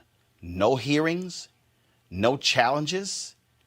No, it's like, oh, no, we're scared. Whatever Trump wants to do, we're fine with it. People are dying, and these people are playing games, and we've lost 133,000 people. I agree with you 100%, Roland. My fear, though, is that there is a considerable percentage of the American population that does not. There are people who consistently don't want to wear masks, refuse to social distance. I have absolutely no problem with what this president is saying, irrelevant to the actual numbers that we're seeing of COVID-19 cases tick up. I think that what Trump has done is lull the American psyche and help to actually, infiltrate I is me type of understanding, so we can be isolationists, we can do whatever we want. He's hardcore. He's pushing this ideology that to a lot of people is something that they still believe in. And I don't actually know what those people will have to see before that changes. And like I've heard you say on this show multiple times, 2020 is going to be, November is going to be a turnout race. It is not just going to be us watching COVID numbers or watching unemployment numbers rise or watching the consistent failures of Donald Trump. He's done that since he got elected in 2016. However, we haven't seen a huge tide change in terms of his electorate and that base that continues to support him. So I don't necessarily think that these numbers are going to move them. What I do think will, and holds the possibility of doing so, is if there was a heightened risk with opening these schools, because people don't naturally want to risk their kids. They also don't really want to risk their grandparents. But I think that what we're seeing right now is a nation that has been lulled to idiocracy because of the man who happens to be in the White House. And I don't think that that changes anytime too soon, irrespective to the COVID numbers that we're seeing. Yeah, bottom line is to hope that our America looks different, but that's a hard sell. these nuts are going to continue yelling and screaming about masks. Is going to continue. All right, folks, back to our Roland Martin Unfiltered video in just one moment.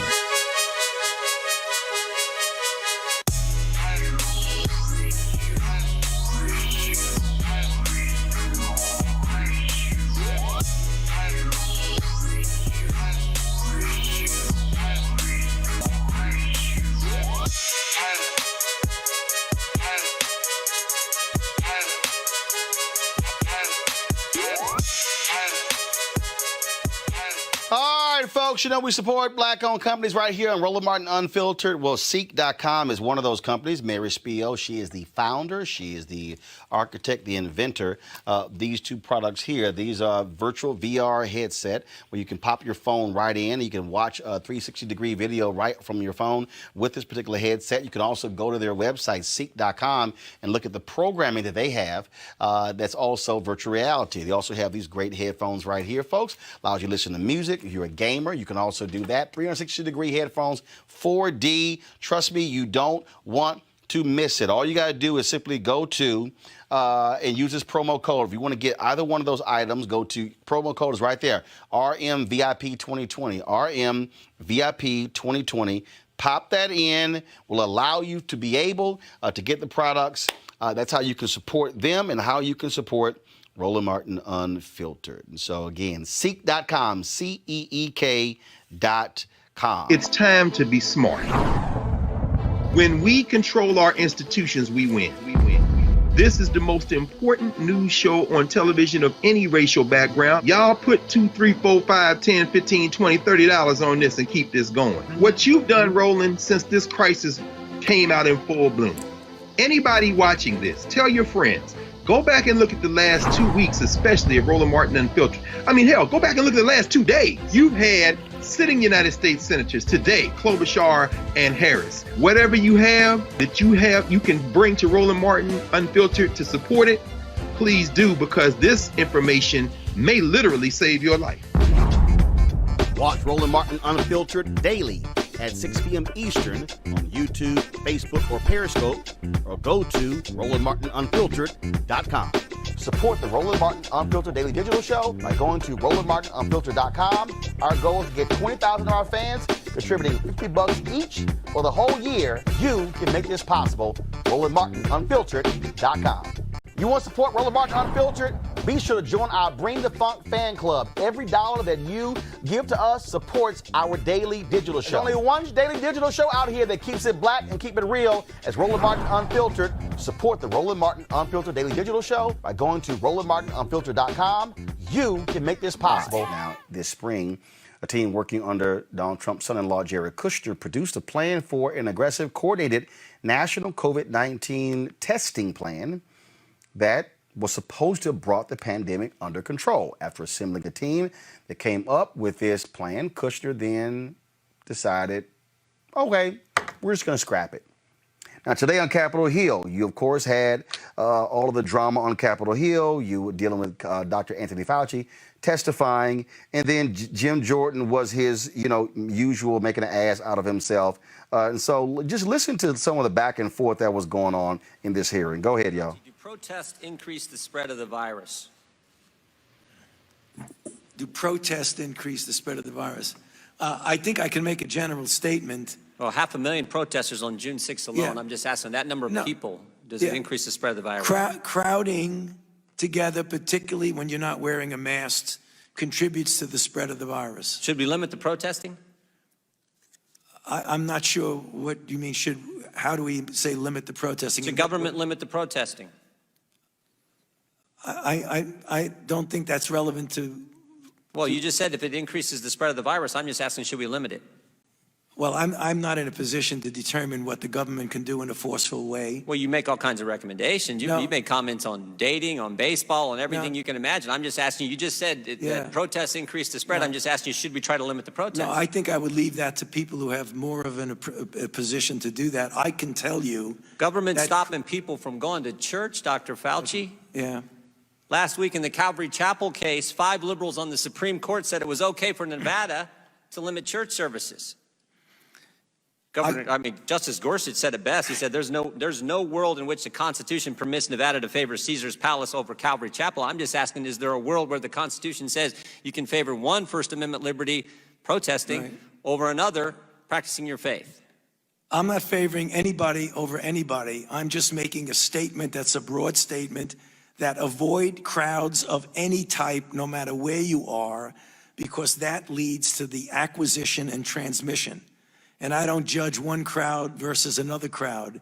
When you're in a crowd, particularly if you're not wearing a mask, that induces the spread. It's a simple question, doctor. Should we limit the protests? Government is obviously limiting people going to church. And look, there's been no violence that I can see at church. I haven't seen people during a church service go out and harm police officers or burn buildings. But we know that, for 63 days. Rob, you're from Ohio. There's nothing like it. Jim Jordan's one of the biggest asses on Capitol Hill. Here's what's interesting about Jim Jordan's question.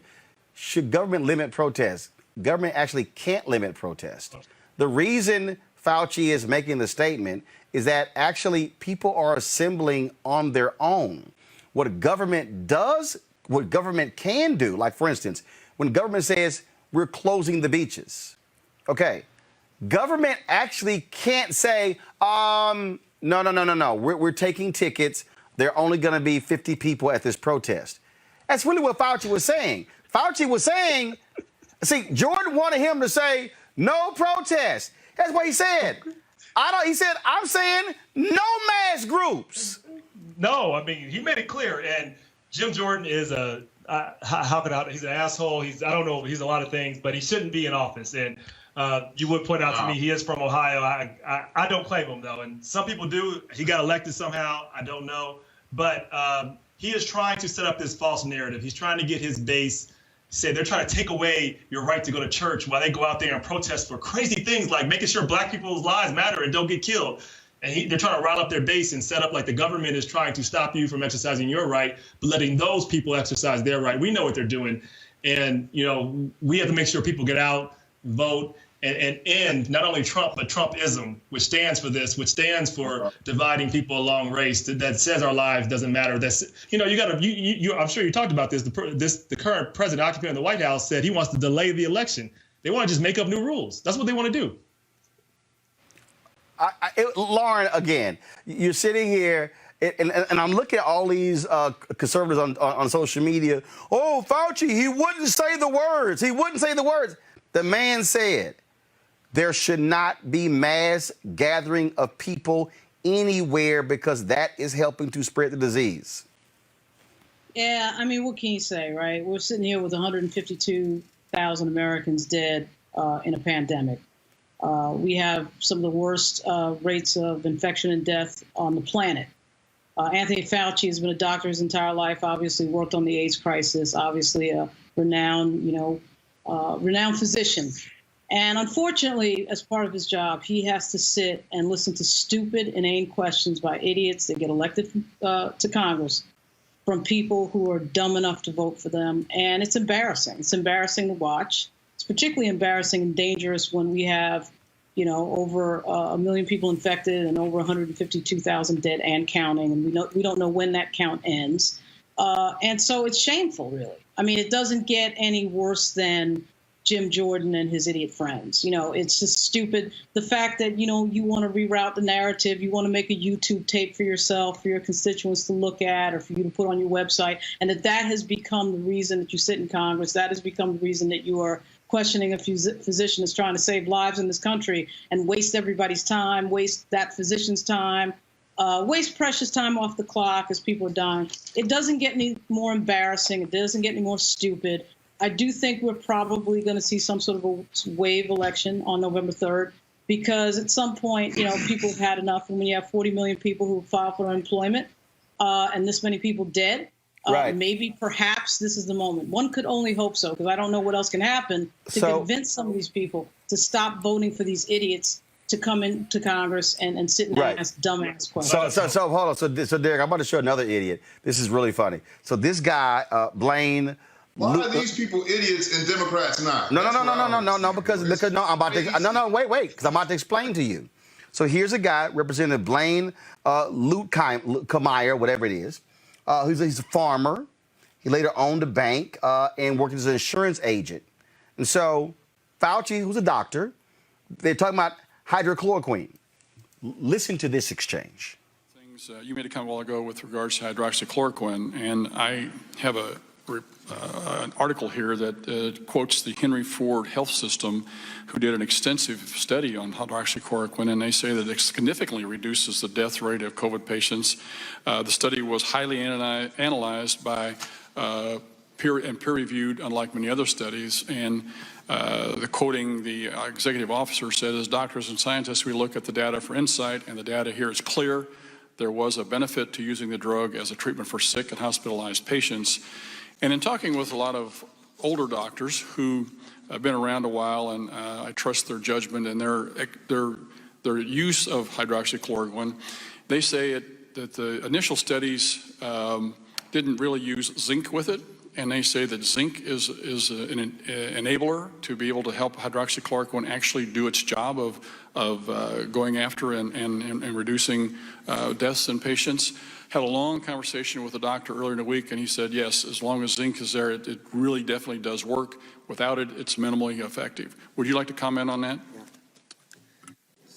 Thank you for that opportunity to comment. The Henry Ford Hospital study that was published was a non-controlled retrospective cohort study that was confounded by a number of issues, including the fact that many of the people who were receiving hydroxychloroquine were also receiving corticosteroids, which we know from another study gives a clear benefit in reducing deaths with advanced disease.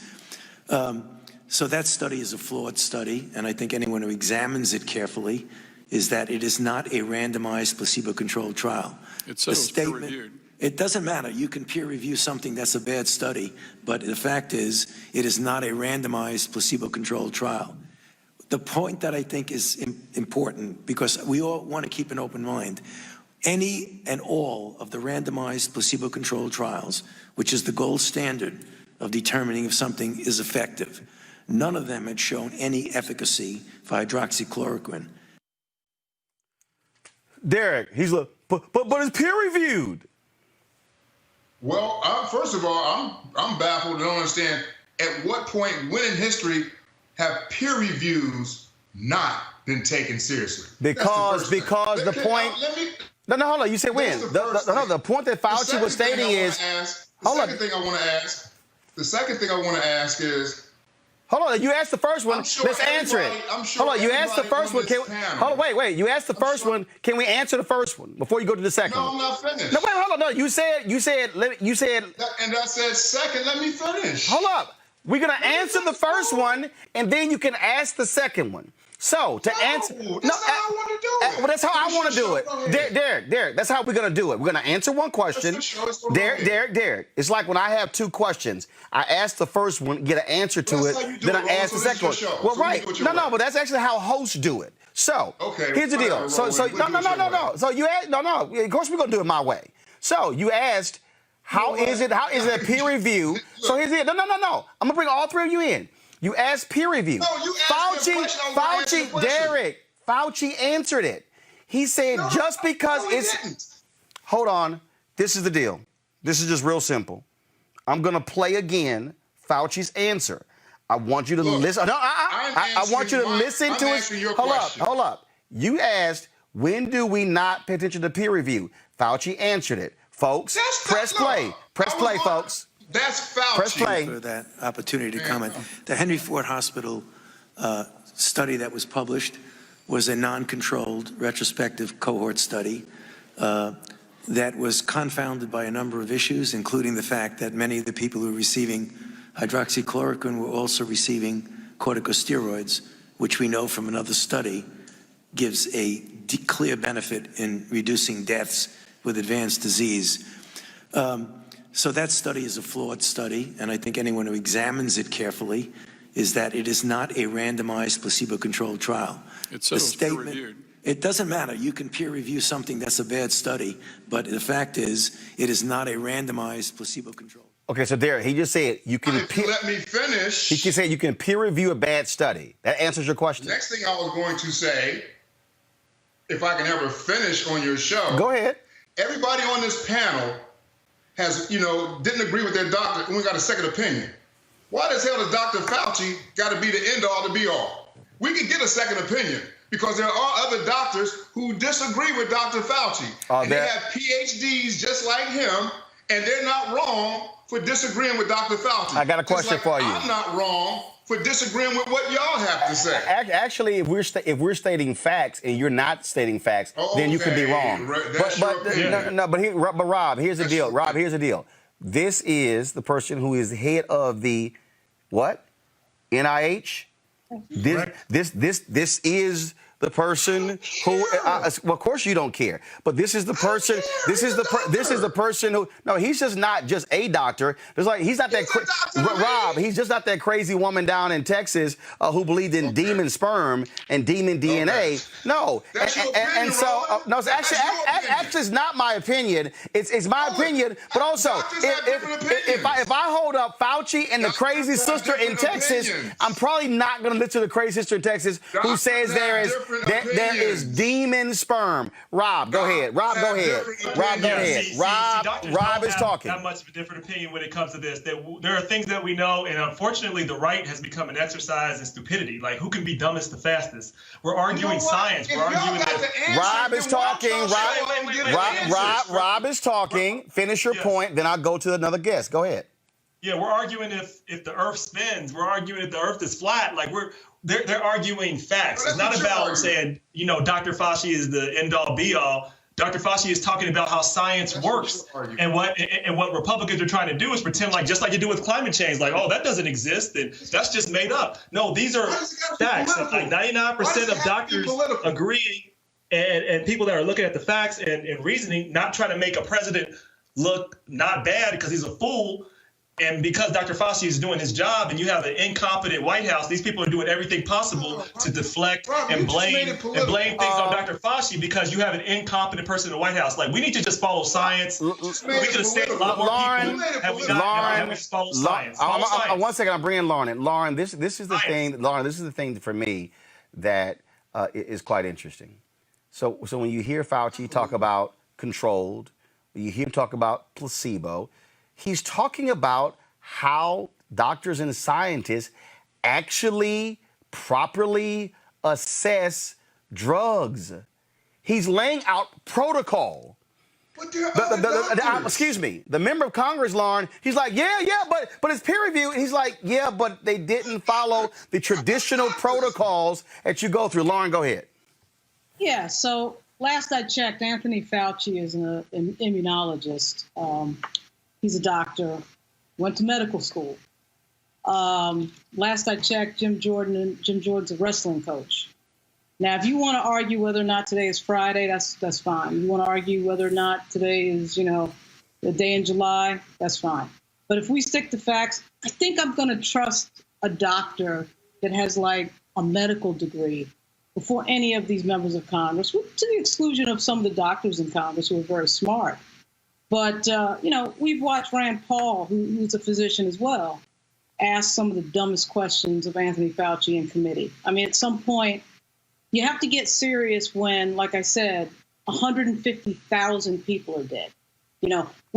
This is not a situation, this is an unprecedented situation with people dying by the tens of thousands. And we've got members of Congress that want to play games in a hearing with the top physician on this issue so that they can make a little video for themselves to turn on their base for the election.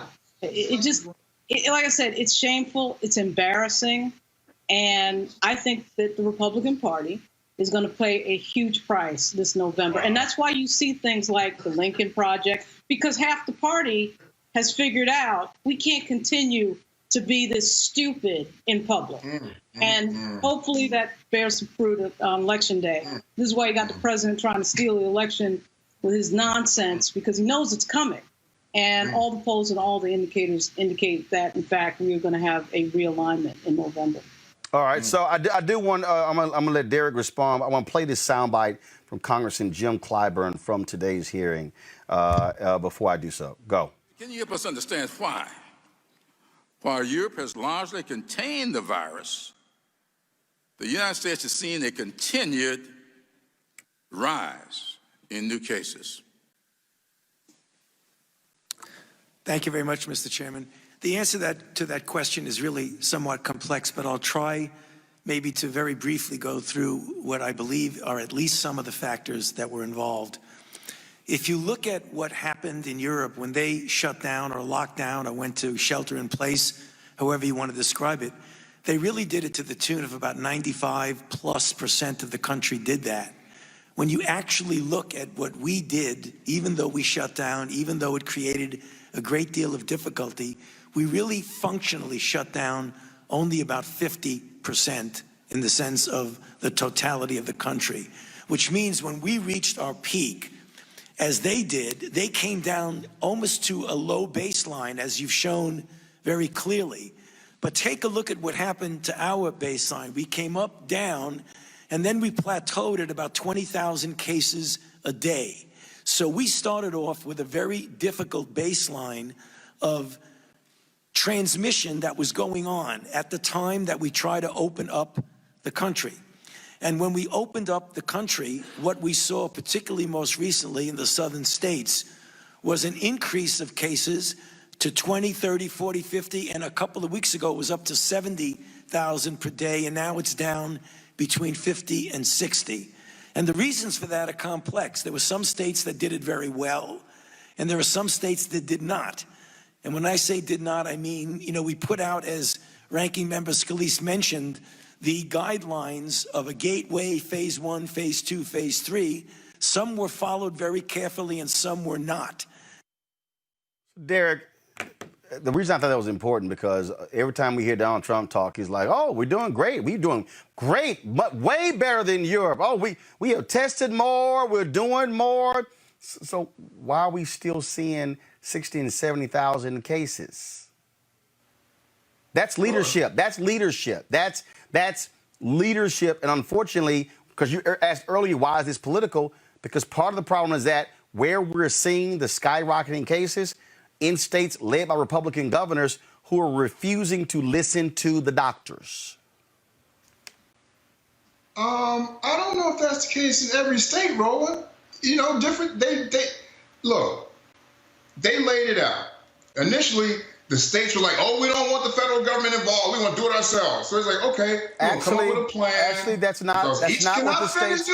I'll never get to finish my statement. But that's a factually incorrect statement. What is incorrect? The states actually said we're looking for the federal government to lead, and then when Donald Trump said, hey, this y'all problem, they were like, well, damn, we got to figure this amongst ourselves. That's actually what happened.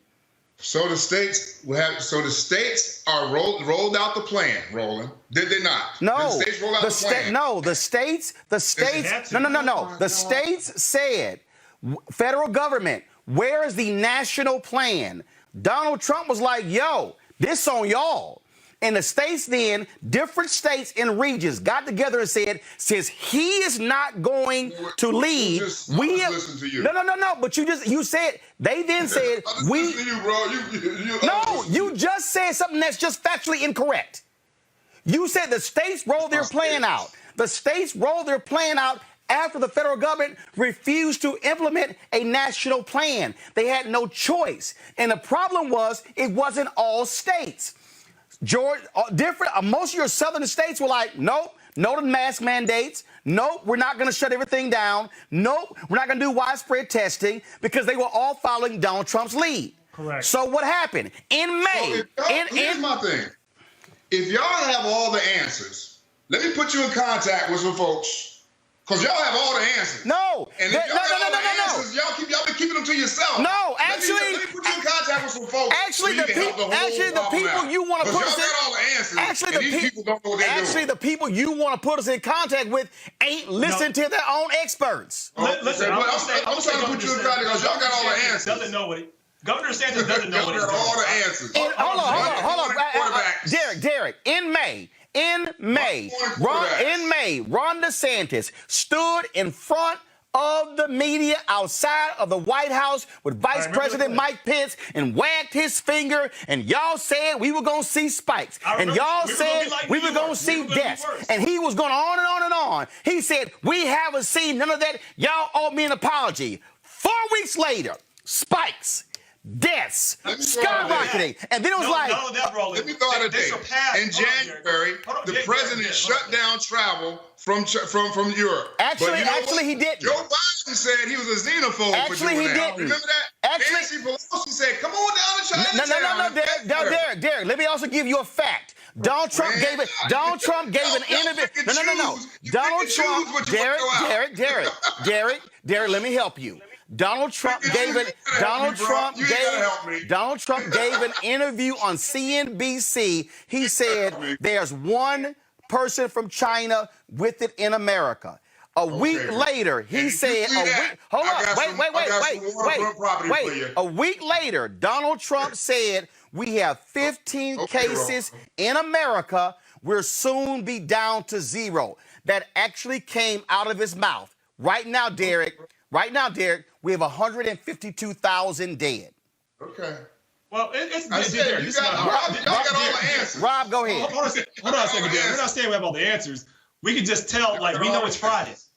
We know it's Friday. We know some certain facts. And, no matter how much you might want to defend somebody because they're from your party, this guy is not doing a good job. I'm not defending anyone, Ron. Hold on. I'm not defending anyone. Hold on. Relax. All I'm saying is Trump. Wait a minute. Trump has done not only a bad job, he's done a horrible job. He's both incompetent and corrupt. And now he's put people's lives at risk just because he wanted to prove a political point. Honestly, had he been a normal president, he probably would have had a chance to pivot from this and show some leadership. A normal president would have taken the reins, would have said, this is our national response. He refused to do that. And then you had governors like Governor DeSantis, which he said we're going to be you guys were saying that we were going to have all these deaths, just like Roland said. They have surpassed New York, surpassed them.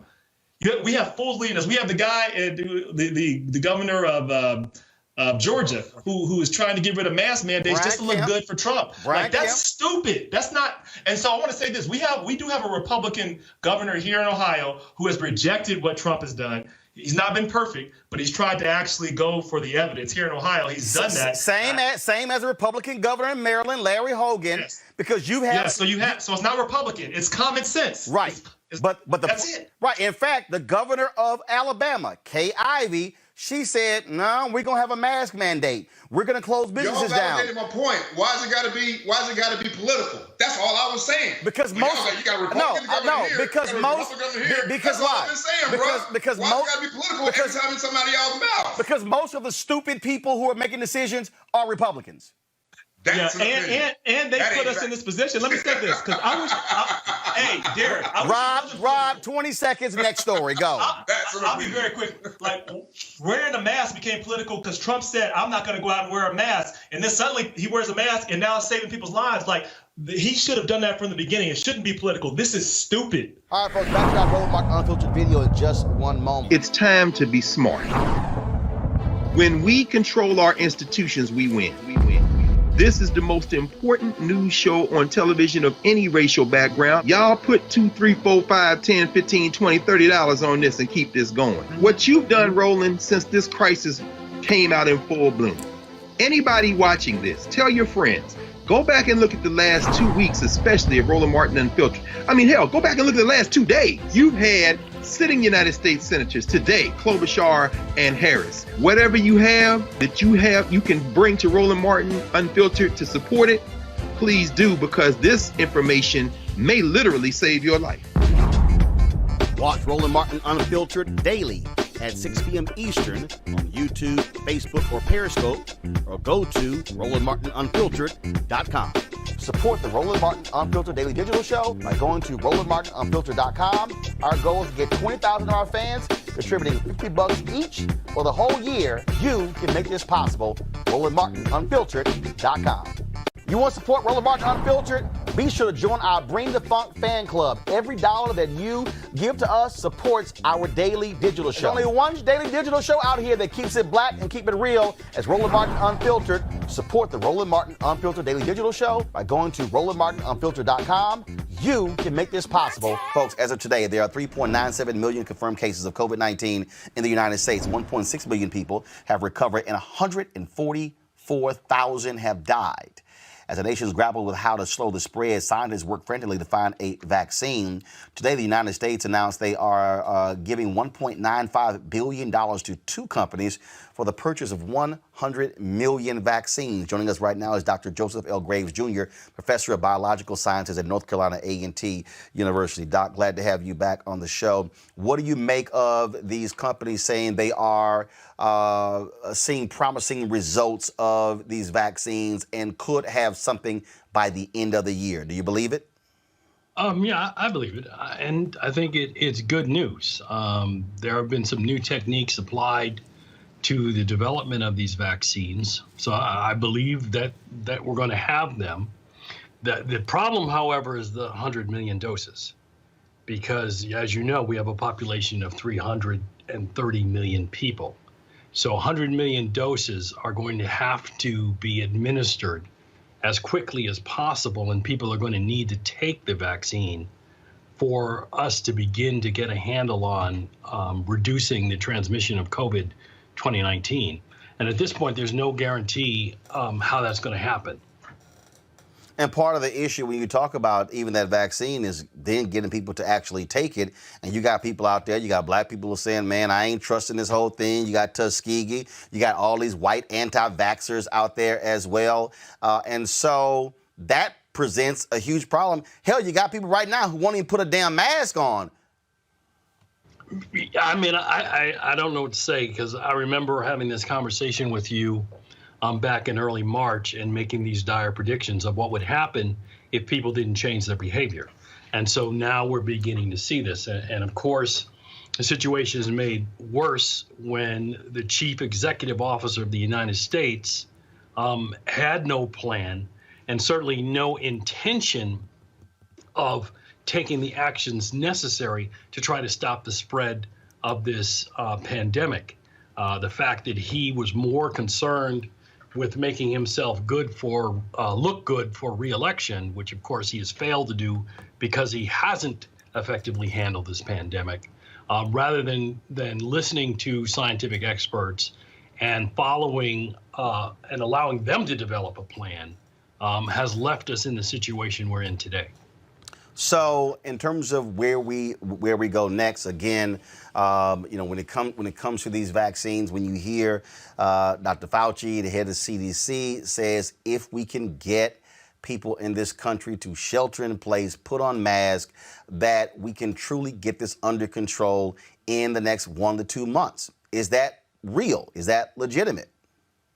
Yeah, I believe that, and then the key thing again is people changing their behavior. And it's not just wearing a mask, but wearing a mask properly and maintaining social distance. One of the things that people need to understand is that even if you wear a mask, well, it cuts down the probability of spreading the infection by 80%. That effect only lasts about 5 minutes. And that is, if you're with someone else who's wearing a mask, it lasts for 5 minutes. So the key thing then again is if you're wearing a mask, you still have to understand that you can still transmit this virus, even if you're asymptomatic. So you have to avoid large groups of people. You have to maintain your physical distance.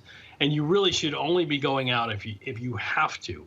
And of course, the difficulty is that for many lower income poor people, and particularly African Americans and Latinos, those people have to go out and they have to work because the federal government hasn't acted to provide the supports in terms of, food and shelter that people need when, in fact, they're being asked to shelter in place. You have the D.C. mayor who moments ago ordered requiring masks outside the home. Then, of course, you got Governor Brian Kemp, who's pissed off, and he wants to overrule all the mayors in Georgia who are trying to do the exact same thing. And so here you have mayors who are trying to be responsible. That's what happened in Texas. Mayor Sylvester Turner, Harris County Judge Hidalgo, they had mask mandates. Well, idiot Governor Greg Abbott overrules them. Then all of a sudden cases explode in Texas. And then he goes, we might need to have a mask mandate. We were trying to tell you that, dumbass. Again, I hate it when I'm right, Roland. This is something, and I'm of the mind that these people need to be held accountable, because the science around mask wearing and simple means to prevent the spread of the coronavirus were well known. So none of this was a mystery to them, but yet they insisted on taking actions prematurely to try to, quote, reopen the economy. And again, I understand the need for people to work and to have a paycheck. So I'm not saying that there's not a concern there. But if you're talking about the difference between people dying and not being able to work, then I think we want to try to keep people alive. And that's what these people fail to understand. All right. Dr. Joseph Graves, Junior Professor, Biological Sciences at North Carolina A&T. Was really appreciated. Thanks a lot. Thank you, Roland. I don't know what it's going to take, Robert, to get these idiots to actually do what's right. I just really don't. I'm telling you right now, listen up, black people, and my white fans who are watching as well. Okay? Right now in the Bahamas, they ain't accepting nobody from the United States. Mexico, nope, y'all can't come here. Europe, y'all can't come here. Okay? Donald Trump talks about a wall. The whole world is putting basically a blockade on the United States because we got too many stuck on stupid people in this country who don't know how to keep their asses at home, who don't know how to put on masks, don't know how to wash their hands and protect themselves. Here we are, Teresa, 5 months. 5 months after this thing really began to pick up steam, and we're still dealing with folks who just want to run their ass out there and go to restaurants and bars and be on the beach and swim as if the Spanish flu wasn't real. 500 million people were infected with the Spanish flu from 1918 to 1920. An estimated 17 to 50 million died. These fools act like that can't happen again. But we got 144,000 Americans who've already died. Yeah, I mean, look, and we got the archives to prove it because, Spanish flu allegedly, started here in Philadelphia. So, it's bad. We can buy, and, I keep going into supermarkets and CVS pharmacies and other small little bodegas, and I'm seeing the shelves empty of Clorox, hand sanitizer, soap in itself. And yet it's like, okay, well, that's enough.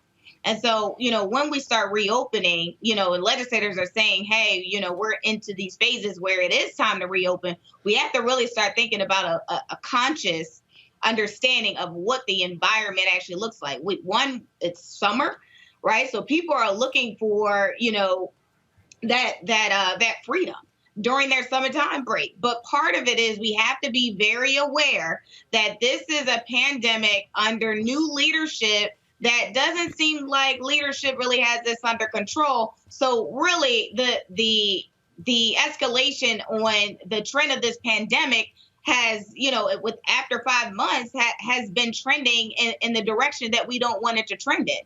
So, it's interesting, when I saw some of the conversations that governors were having on TV, it was more so about we're going to reopen and we're not going to put any mandates on masks. We're just going to allow people to do what they know is best to do. And that's just not right.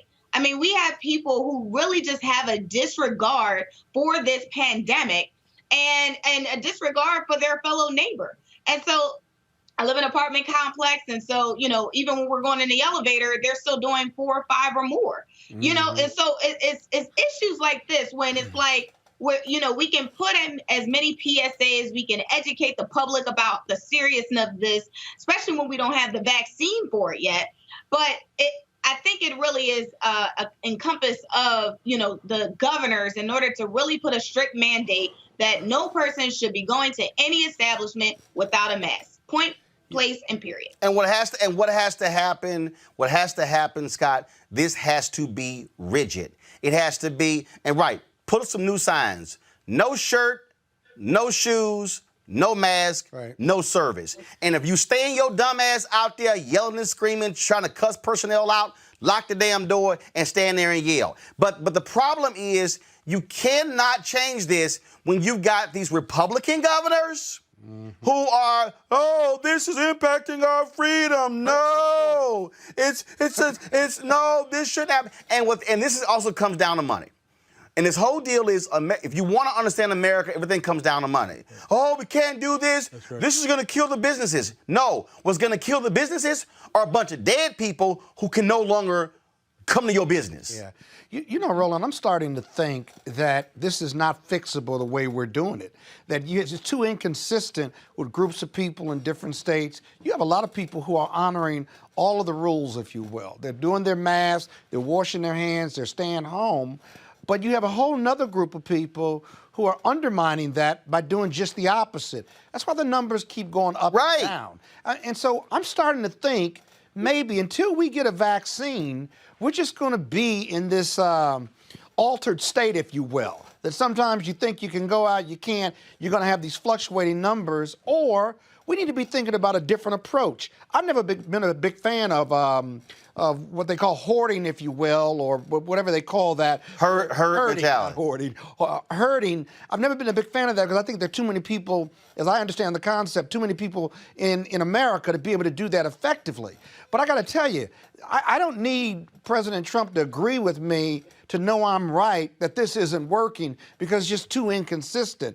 And if there's another way to do this until we can get a vaccine, or we just hunker down until we get a vaccine, that's just kind of what the facts are telling us right now. Because I hear you every week. Every week you say the same thing over and over again, Roland. And I mean, and because it's true. Because here's the deal. Because if these fools don't want to listen, that's right. I'm going to tell y'all, Robert, if the rest of these folk want to kill themselves, that's cool.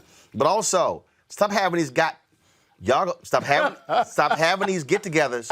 I know somebody had a get-together, 10 people over the house, and they said, and I think, well, no, they were inside. Oh, inside. Oh, we know one of the folks had it before. No. We were still fine. We were all wearing masks, but you know what happens? Folks take the mask off. They ain't wearing the whole drink time. With that mask. And guess what? His ass got coronavirus. He got it. Hey, Robert, can't nobody come to my house. Well, Roland, I think part of the issue that we had is that from the beginning, we kept getting inconsistent information from leadership. There's this concept of medical martial law, which is the same way that in national security emergencies, the military takes over and runs the jurisdiction of the country, that we have to have the same for medical situations such as this. That because of the incorrect information that we got from leadership from the beginning, it'll be over by Easter. It'll magically disappear in April. The warm weather will just wash it away. 99.9% of the people will get better just automatically. We'll have a cure in a couple months. Take magical pills, drink bleach, UV light, all those things are why people do not understand exactly what the virus is. And when people don't get clear messaging and do not understand things, then they just go back to the status quo and do exactly what they feel like. You have a lot of people who don't understand that that when you're dealing with SARS-CoV-2, that it is a single strand of RNA inside of a lipid shell with a protein corona around it. When it gets into the lung system, it goes and attacks the alveoli first. And what makes it so insidious is that it slowly breaks its way into the alveoli. It basically hacks the system of your blood cells, infecting it and replacing sending its RNA, which then replicates, creating an inflammatory reaction called a cytokine storm. And that's normally what finally makes you sick and gets you into the hospital. The problem is that because that takes 2 weeks to sometimes more, you are walking around now expelling these RNA cells or these COVS2 cells into the air as you are moving. You're infecting other people. And that is what, if you just immediately fell into dust the minute you got it, then this would have been over in 2 weeks. But because it is so slowly interacting with individuals, because it so slowly infects them, and because the mortality rate is considered to be low, people think they can just walk around as normal and that nothing will happen to them. if we had consistent messaging from leadership and one consistent national policy, as we saw the EU do when they shut down the entire European continent, basically, as one nation, because remember, the EU is about the same size the United States of America has taken as a whole. The countries that did the full shutdown have now recovered and are doing well. Countries like Sweden, who tried to do herd immunity, are doing horribly. We have to follow the scientific information and not have this culture war around questions of, we're having a culture war about whether you should wear a mask or not. We're having a culture where there are COVID truthers out there who swear up and down that all these numbers are made up and inflated. You have people who are still pushing hydroxychloroquine as a cure when it's been debunked by literally every medical organization in the world. In order for this coronavirus truther conspiracy to actually be true, you would have to think that the EU, China, India, every major nation in the world, the NBA, NFL, every major corporation in the United States, every major medical organization known to mankind is all working together to conspire to stop Donald Trump from winning the re-election. That is what it takes for these conspiracy theories to be true, but you still have people pushing those, and that disinformation is what's hurting us. And these Republican governors are so stupid, are so dumb. Brian Kemp, Ron DeSantis, Greg Abbott, that they are so hell-bent on not disagreeing with Donald Trump that they will literally kill people in their state because of their awful leadership. That is a fundamental problem. All right, folks, back to our Roland Martin Unfiltered video in just one It's time to be smart. When we control our institutions, we win. This is the most important news show on television of any racial background. Y'all put $2, $3, $4, $5, $10, $15, $20, $30 on this and keep this going. What you've done, Roland, since this crisis came out in full bloom. Anybody watching this, tell your friends. Go back and look at the last 2 weeks, especially of Roland Martin Unfiltered. I mean, hell, go back and look at the last 2 days. You've had sitting United States senators today, Klobuchar and Harris. Whatever you have that you can bring to Roland Martin Unfiltered to support it, please do, because this information may literally save your life. Watch Roland Martin Unfiltered daily at 6 p.m. Eastern on YouTube, Facebook, or Periscope, or go to RolandMartinUnfiltered.com. Support the Roland Martin Unfiltered Daily Digital Show by going to RolandMartinUnfiltered.com.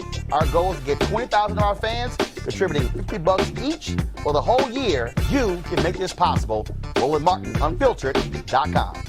You want to support Roland Martin Unfiltered? Be sure to join our Bring the Funk fan club. Every dollar that you give to us supports our daily digital show. There's only one daily digital show out here that keeps it black and keep it real as Roland Martin Unfiltered. Support the Roland Martin Unfiltered Daily Digital Show by going to RolandMartinUnfiltered.com. You can make this possible. Former National Security Advisor, Ambassador Susan Rice, believes that we are in the middle of 2 pandemics, coronavirus and racism. She also believes that both are national security threats. She joins us right now. Susan Rice, how you doing? I'm great, Roland. How you doing? Oh, you know, sitting here having to deal with stupid people who are 3 blocks away from my office, who reside in the White House, who say truly some of the dumbest stuff in the world. When you hear that nonsense, this refusal to condemn the Confederate flag and then say, oh, the people who are flying it, they aren't thinking about slavery. This is no big deal. It's freedom of speech. And if they want to fly it, you know, at my rallies, okay, whatever. Donald Trump is absolutely, Ambassador, appealing to the most hardcore racist or folks in pushing those buttons. Agree or disagree? Absolutely agree. I mean, the dog whistle has become a bullhorn. And the blower of that bullhorn is the modern day George Wallace. And, you know, it's that bad. It really is. And, you know, we've got the president expressing much more concern for Confederate monuments and flags than he is for the lives of Americans, over 135,000 of whom have died on his watch because his utter failure to handle the coronavirus. So he's made clear what his priorities are and how he intends to run for re-election, which is by pouring salt in the racial wounds and trying to, you know, divide this country. When you look at that decision made by the defense secretary, and then you hear the nonsense from Mike Pompeo, the Secretary of State. I mean, this is the individual. I mean, it's 2 contrasts. Secretary of Defense says you can't fly the Confederate flag. at military bases. It's just not allowed. Then you're over here, Secretary Mike Pompeo just in denial about how this nation was created, as if somehow that we haven't been dealing with racism, slavery, Jim Crow, and still dealing with the vestiges of that. I mean, these are so-called leaders, and these are leaders for the rest of the world. As somebody who's been on an international stage, it has to absolutely drive you crazy to see that as the representation of the United States. Well, it does rather pain me to see this, to say the least. But, it's actually a really serious challenge, because consistent with our values and our leadership in the world, we should be condemning racism. We should be condemning anti-Semitism, homophobia, all of the ways in which discriminatory or autocratic societies abuse the rights of their people. And rather than speaking up with moral authority, we're modeling much of that behavior here at home. And at the same time, drastically diminishing our global leadership and our ability to bring other countries and peoples to join with us to deal with challenges that affect our security and our prosperity and well-being. So it's not just about, Secretary Pompeo being insensitive, even though, to put it politely, he is. It's about squandering our leadership in the role and undermining our national security as a consequence. And when we talk about that, now again, after 8 years of President Barack Obama, not only, obviously being the first black president in American history, and that type of diplomacy, to see this, for lack of a better phrase, this thuggish foreign policy, this grotesque display that we see across the world, what are you hearing from foreign leaders who you still talk with? How are they looking at us? How are they viewing this country in this moment of an international pandemic and global financial issues, and you're still dealing with wars and things along those lines? What are they saying about us? Well, Roland, they're looking at us with dismay and disbelief. They can't believe how far we've fallen so fast. And the coronavirus, which, in normal times, the expectation would be that America would be doing among the best in the world in confronting a pandemic and being of assistance to other countries that have less, that are wrestling with far less developed healthcare systems and structures. Being a leader in stamping out the pandemic around the world, as we tried to do, for example, in 2014, a different scenario, but with the Ebola epidemic. That is our traditional role, rallying the world to deal with a problem effectively and not letting it get out of control here at home. In this instance, under President Trump, we've done absolutely the opposite. We've withdrawn from the global stage. We've taken our marbles and gone home from the World Health Organization, precisely the instrument that is needed to help coordinate assistance to the world's most needy countries.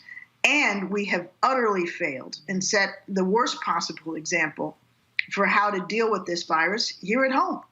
The highest infection rates, the largest numbers of deaths, and it's due to incompetence, dishonesty, a failure to follow the science, and increasingly willful neglect. When the president is telling students and our children and their teachers and the staff of schools that he doesn't care about their health, he cares about his reelection, and he views all of this through a political prism, that's when you know that we're in deep, deep trouble. And we truly are. And the world can see that. And they are just hoping that we have the sense to bring sanity back to the White House in 2021. Your book is called Tough Love. Here we go, show Tough Love, My Story of the Things Worth Fighting For. If you were sitting in front of a group of red hat wearing MAGA people, what tough love would you give them to say why they should not vote for this man again to be given 4 more years? Well, look, we need leadership that recognizes fundamentally that at the end of the day, we're all Americans. And we sink or swim in this country between our shores together. Right now, we're sinking, but we don't have to allow that to be the case. Americans of every political persuasion are dying. Americans of every political persuasion are losing their jobs. And what we need is leadership that puts the national interest and the interest of Americans first, regardless of where they live, regardless of how they vote, regardless of what they look like or who they worship or who they love. And we're not getting that right now. We're getting leadership that is choosing to put political self-interest above the livelihoods of all people, regardless of their political background. You know, the president goes to Oklahoma, the heart of red America, and holds a rally without social distancing, knowing that the consequence is going to be death. Now the governor of Oklahoma has COVID, and the rate of infection has spiked in the weeks since the president was there. So how is that helping anybody? And everybody with any sense understands that as long as the infections are raging, we can't sustainably reopen our economy.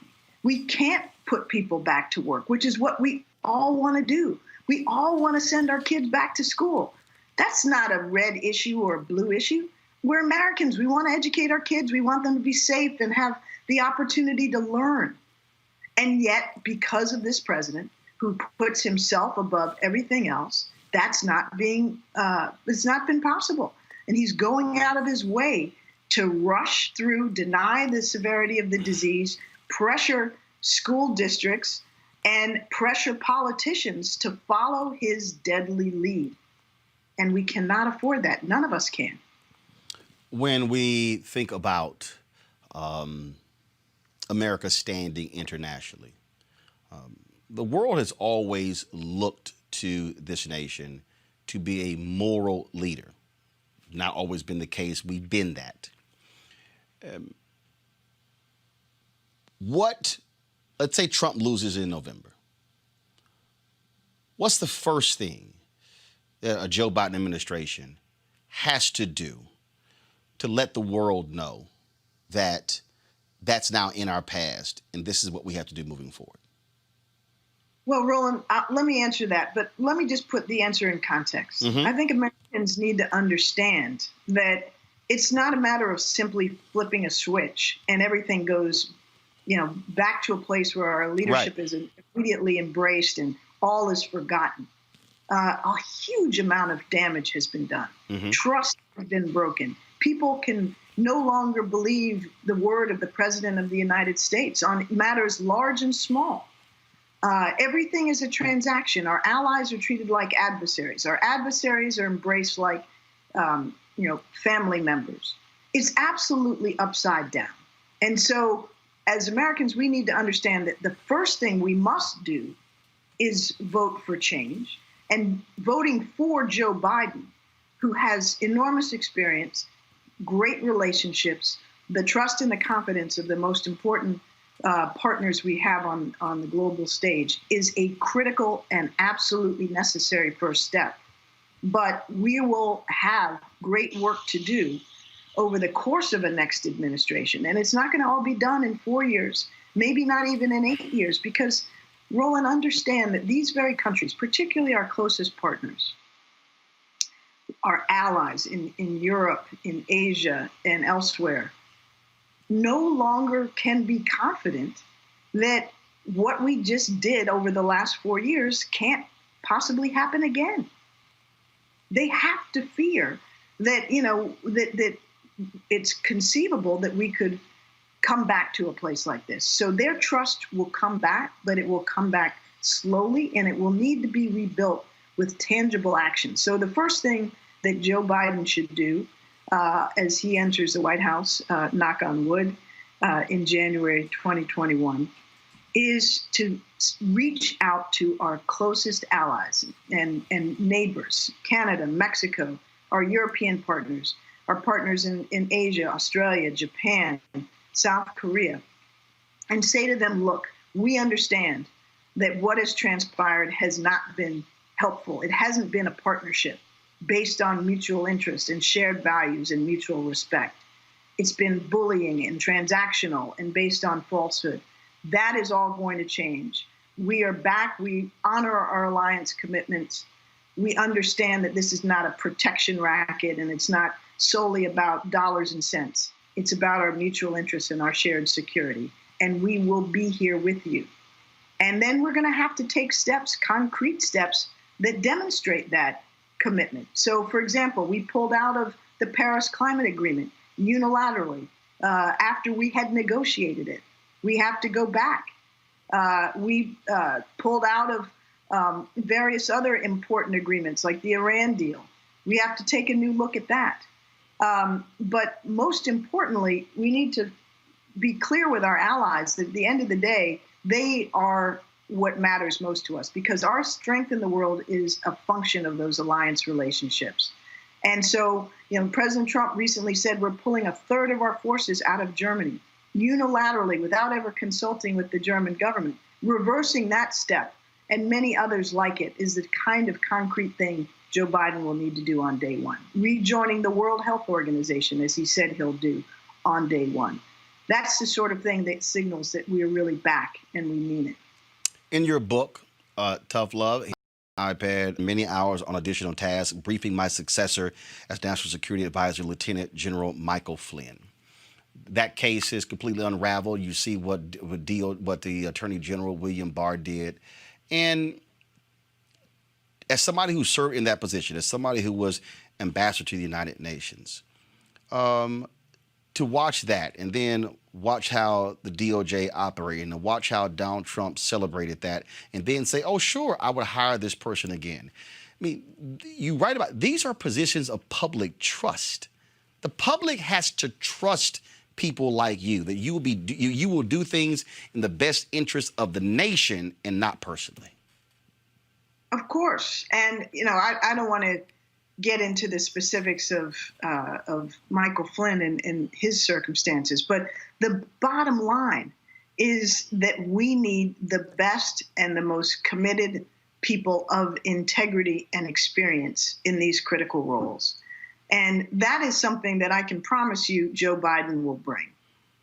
He will bring those that care deeply about this country, who are not in it for personal, financial, or other form of gain, that are there to do the job that the American people trust and expect them to do. And we've time and again seen too often in the Trump administration, people signing up for who aren't qualified, who don't deserve the public trust, and who fail to deliver, and whose only motivation is to be acolytes to Donald Trump as he destroys the fabric of our democracy and the integrity of our government. And so that urgently needs to change. You also talked about that last day writing a particular memo that has been the subject of lots of conversation, assessing Russian activities and intentions in recent U.S. elections. We have less than 120 days. Are you still concerned that Russia will try to impact this election? And does it bother you that pretty much our nation, in terms of leaders, Mitch McConnell didn't move on a particular bill to fortify the elections? Trump doesn't care that even with all this evidence, their whole deal is like, we're fine, we're good. Yes, Roland, I'm deeply worried about it. Russia has not stopped for a minute trying to undermine and weaken our democracy. It interfered to assist Donald Trump in 2016, but it has been active every day since that election, including in the 2000. But just on every average day, trying to deepen the divisions that exist in American society and pit Americans against each other, causing us to distrust and hate each other and not believe in the integrity of our democratic institutions. The Russian objective is to discredit democracy and weaken the United States. And it can accomplish that goal if it gets on the internet, as it does every day, and argues on every side of every divisive issue, whether it's race or guns or immigration or gay rights, and they're out there spinning truths and falsehoods to divide us. And that is a very serious threat, and that will translate into the same kinds of misinformation, suppression of voter interest, and selling of lies and discredited theories that they did in 2016. I fully expect that in this year, in 2020, and Americans need to be prepared. And yes, it's a travesty that Mitch McConnell and Senate Republicans refuse to enact legislation that's been sitting on their floor for months to shore up the integrity of our elections and make it much more difficult for Russia or any other foreign player to do what it seeks to do. They won't provide the funding. They won't pass the legislation that would protect our elections. And the only explanation that one rationally can come up with is because they are prepared to welcome that assistance from Russia and other adversaries as long as they feel it's beneficial to them. Again. A couple of questions about Africa. Here we are dealing with 7 of the 10 fastest growing economies are African nations. Look at the population growth from the motherland as well. China, significant investment in African nations. Has this nation dropped the ball in terms of not recognizing what that future could look like? Have we done enough to stand with African nations to help them economically, to work with them? Can we do more? Yes, we absolutely can do more, and we should do more. And Roland, we should view this opportunity to be better partners with Africa as not a matter of charity or humanitarian assistance, even though there's good motive in doing that. It's in our national interests to have partners in Africa that are growing, that are prospering, that are providing greater freedoms and greater benefits to their peoples. Africa is a vast continent of enormous talent, extraordinary resources, and great potential. And if we are absent or disinterested or under-resourced in our efforts to engage in Africa, we are missing an opportunity. We're missing economic opportunities, we're missing market opportunities, but most importantly, we're missing an opportunity to grow with the talent and the potential of an extraordinary collection of peoples on that continent. And, there's much we should be doing. We should be promoting peace and conflict resolution. We should be shoring up democracy and respect for human rights. We should be opening our markets further to African goods and spurring investment from the United States in Africa, providing more in the way of political risk insurance. We do some of these things, more or less, depending on the administration. We should be, investing in bringing electrification to parts of Africa, training and supporting the development of youth and talent and education, agricultural resources, health, and trying to improve healthcare infrastructure in Africa, all of these things. And yet, in recent years in particular, I think much of our engagement with Africa has been viewed primarily through the prism of competition with China, which is necessary but far from sufficient. And as a result, we have really scaled back our vision and our ambition for what the U.S.-Africa relationship can be. You are on Vice President Biden's short list to be his VP nominee. Most of the folks, obviously, who are being considered are not necessarily talking about it. Our audience, mostly African Americans, got a lot of white fans as well, so we certainly appreciate that. What would you say to Black America if Susan Rice becomes the nominee? What would you say why that matters and what you bring that's important? Well, Roland, first of all, I have to say it is really humbling and an honor to be among those reportedly being considered for the vice presidency by Joe Biden. And he has an extraordinary list of women, any of whom I think would do a great job in that role. And I think it's going to be very hard for him to go wrong. So everybody brings a different set of skills, experiences, and talents, and they're all exceptional. My experience and what I would bring to a partnership with Joe Biden on behalf of the country is my years of experience at senior levels in the executive branch. For over 15 years, on almost 2 decades, I've worked in the White House and in the State Department and at the United Nations in the top tiers of our federal government. And when I was National Security Advisor, I was responsible for chairing and coordinating the cabinet level committee of agencies that had to deal with every crisis that fell on our plate, whether it was the rise of ISIS or the Ebola epidemic and everything in between. So what I know is how to make decisions to forge policy out of different agencies with different budgets and different interests and constraints, how to get stuff done. And in a moment when the next president will inherit, assuming it's Joe Biden, a pandemic, an economic recession, a racial justice movement that needs to be fulfilled, and as we've discussed, our plummeting leadership role in the world, the need to have the government firing on all cylinders and being able to address those multiple simultaneous challenges is greater than ever.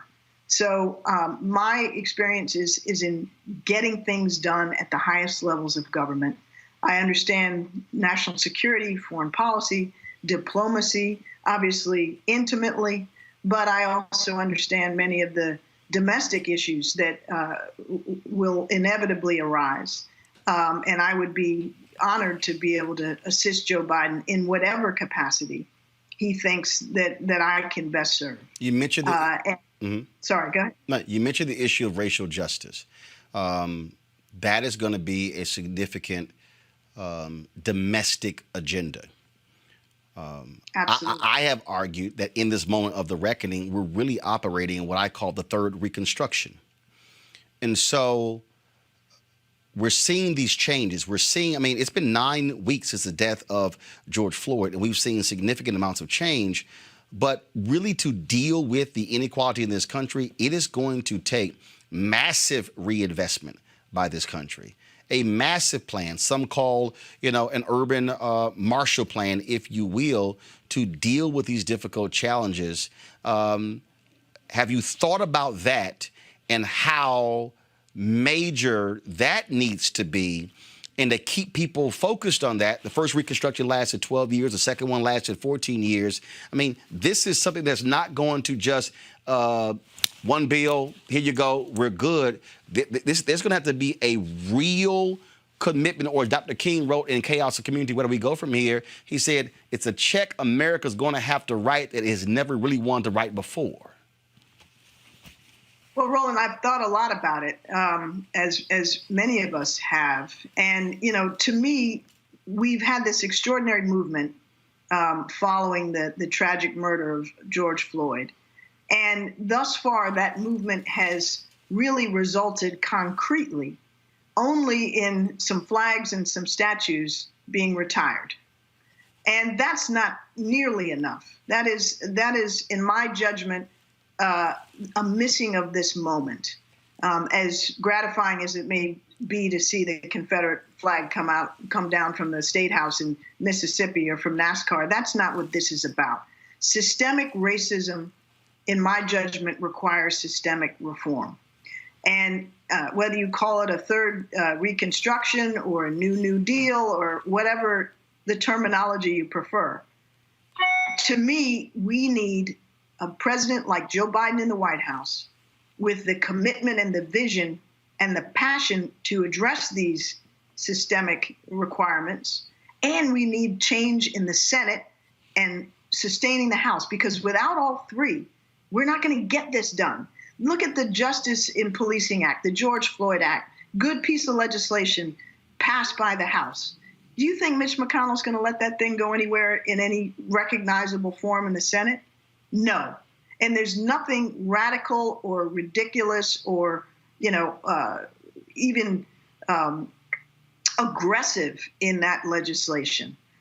So that's emblematic of the problem.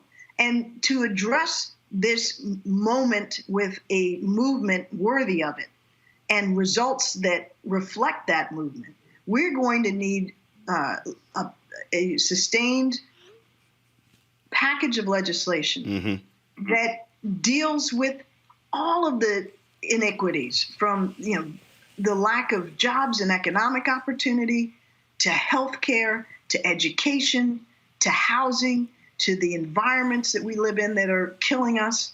All of these things are going to have to come together.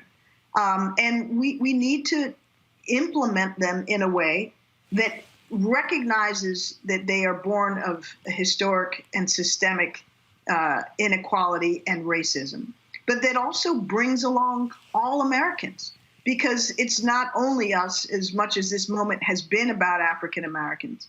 We also have to be mindful of how systematic reform can lift up all of us and reduce the disparities that have become so glaring in our society. Folks, Susan Rice, the book is called Tough Love, My Story of the Things Worth Fighting For. Glad to have you on the show. Look forward to you coming back. Great to be with you, Roland. Thank you so much. All right. Thanks a lot. Take care.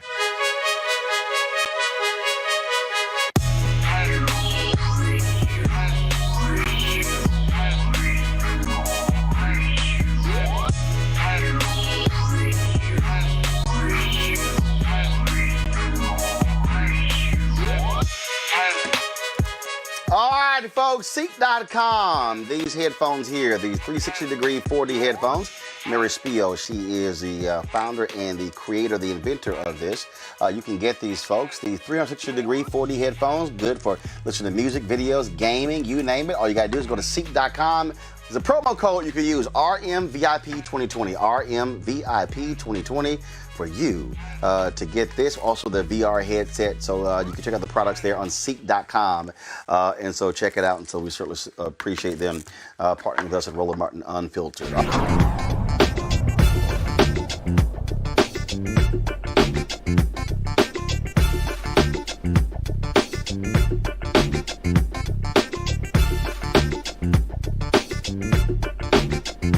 You want to support Roland Martin Unfiltered? Be sure to join our Bring the Funk fan club. Every dollar that you give to us supports our daily digital show. There's only one daily digital show out here that keeps it black and keep it real as Roland Martin Unfiltered. Support the Roland Martin Unfiltered daily digital show by going to RolandMartinUnfiltered.com.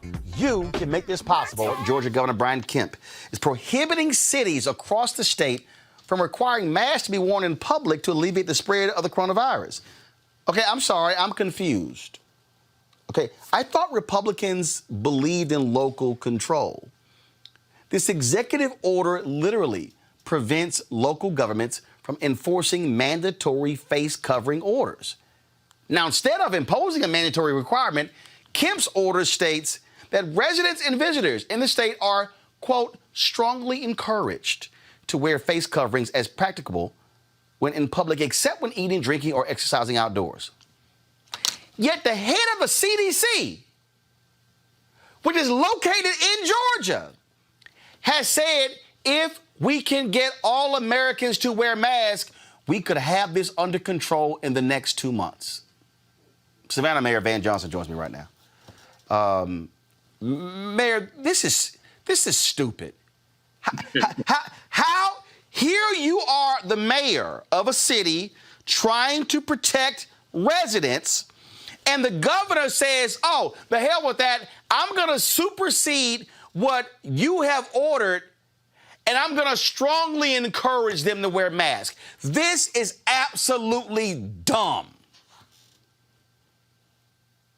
You've said everything that I've been thinking, everything I've been saying, and I go a step further.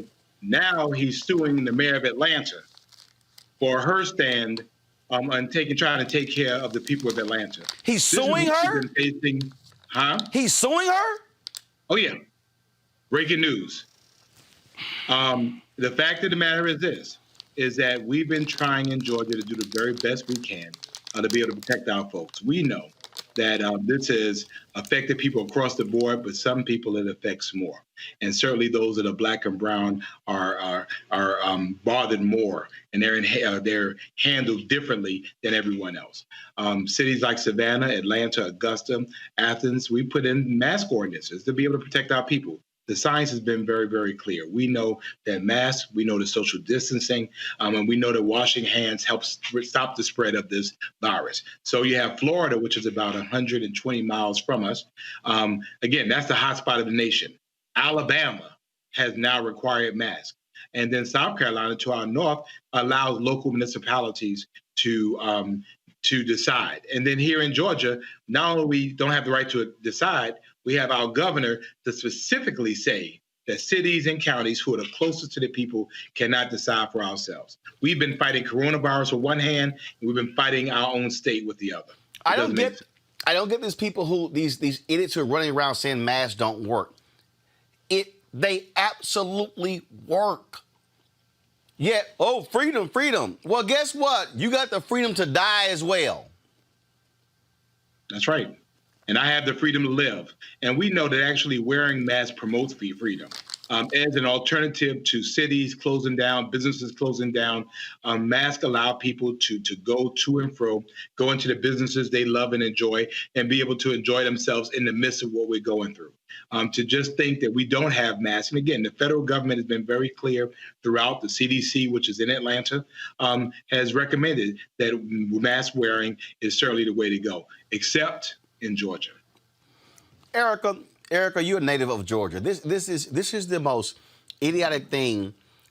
This happened in Texas, where Governor Greg Abbott overruled Judge Eric Moyer, who was going to send his white woman to jail because she didn't want to close her store, her hair shop. And then he said, "No, this is unfair." Fox News lauded Greg Abbott in Texas. Now he's talking about they might have to shut the entire state down. That's correct. And now he's saying, "Oh, by the way, y'all need to wear masks." Erica, this what Kemp is doing. Brian Kemp is trying to kill people. Oh, absolutely. Yeah, the GOP is a death cult. That was something that was on Twitter very, very recently.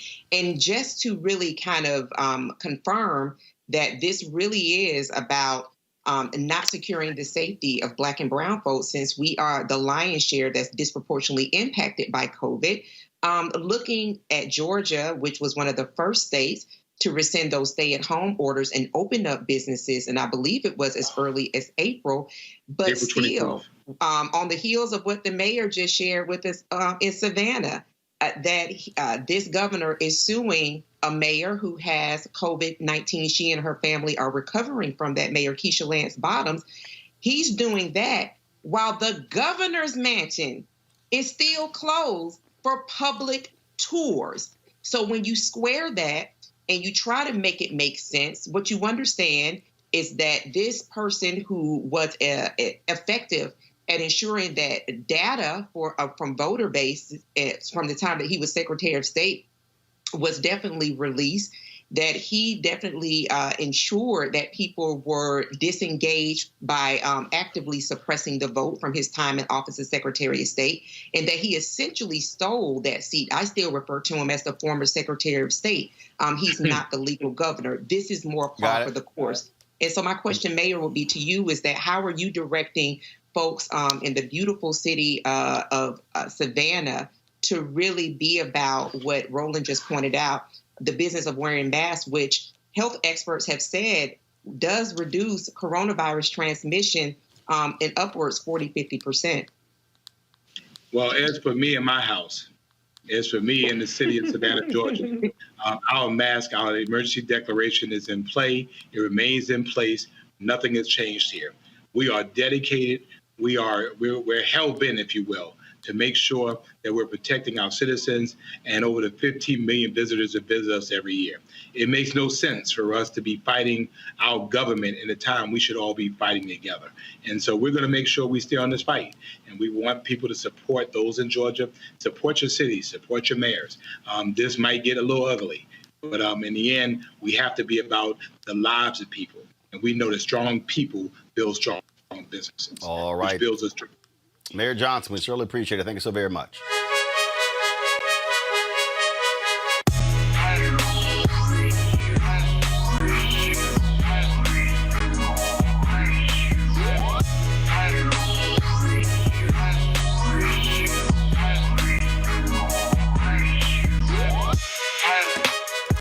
All right, folks, Seek.com. These headphones here, these 360-degree 4D headphones. Mary Spio, she is the founder and the creator, the inventor of this. You can get these, folks, the 360-degree 4D headphones, good for listening to music, videos, gaming, you name it. All you got to do is go to Seek.com. There's a promo code you can use, RMVIP2020, RMVIP2020 for you to get this. Also the VR headset, so you can check out the products there on Seek.com. And so check it out. And so we certainly appreciate them partnering with us at Roland Martin Unfiltered.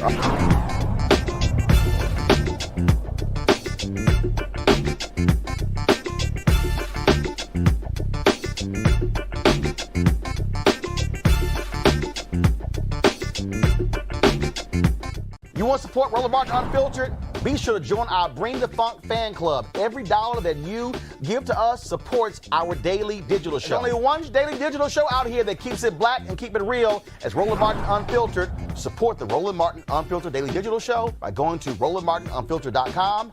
You can make this possible. All right, folks, let's talk about the growing pandemic. Once again, COVID-19 deaths are rising after weeks of record-breaking new cases and hospitalizations. At least 30 states suffered higher rates of new deaths this past week compared to the previous weeks.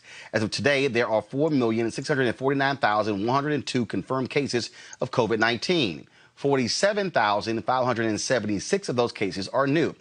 So far, folks, 154,471 people have died from the virus, and 469 of those deaths are new. In Georgia, hundreds of employees in Georgia's largest school district have either tested positive for the virus or have been exposed.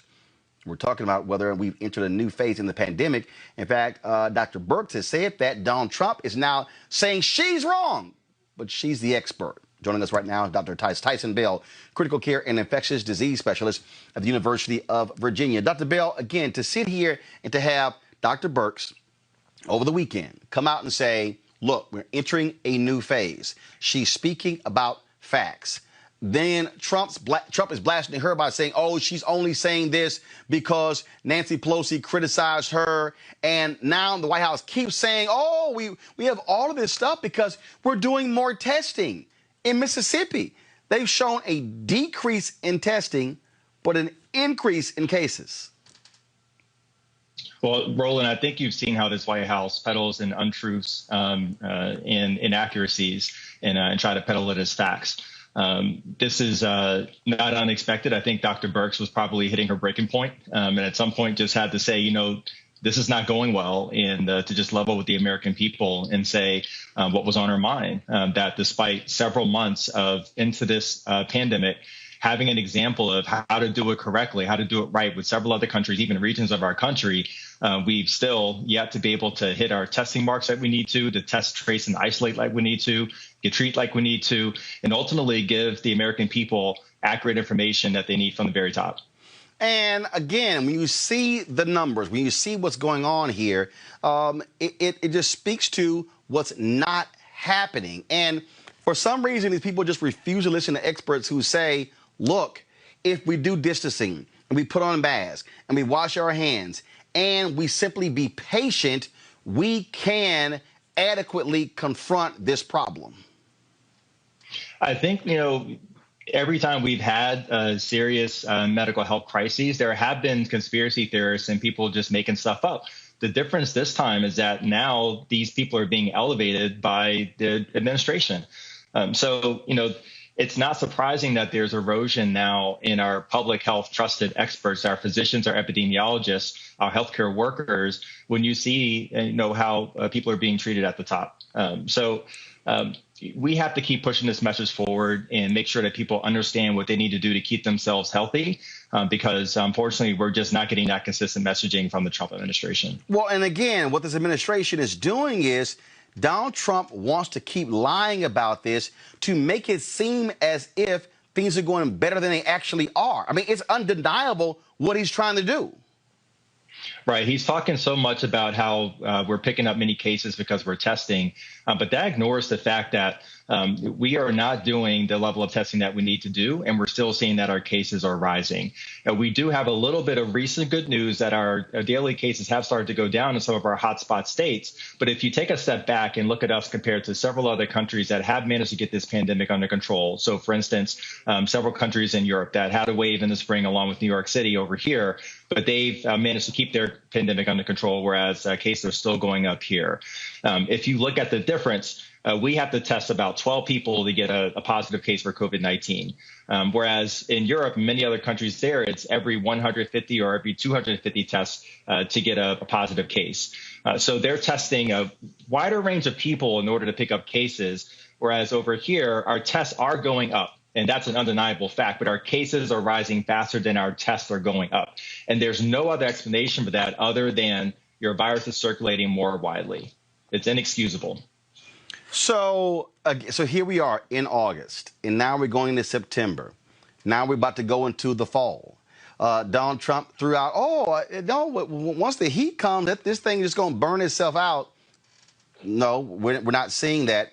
So in about a month or two, we're now about to run up against COVID and flu season. Right. And I'm very concerned about that. And, Roland, before COVID-19 hit, there was a pandemic that was caused by a virus that caused respiratory illness that impacted African Americans more so than my white counterparts, and that was influenza. That has always been a big problem in the African American community, and same comorbidities and same problems that we have on top of COVID-19. And now that we're going into this season, we're thinking about opening colleges up more in schools. People moving around more, and we are not in a position to do this to the level that we're planning on at this point.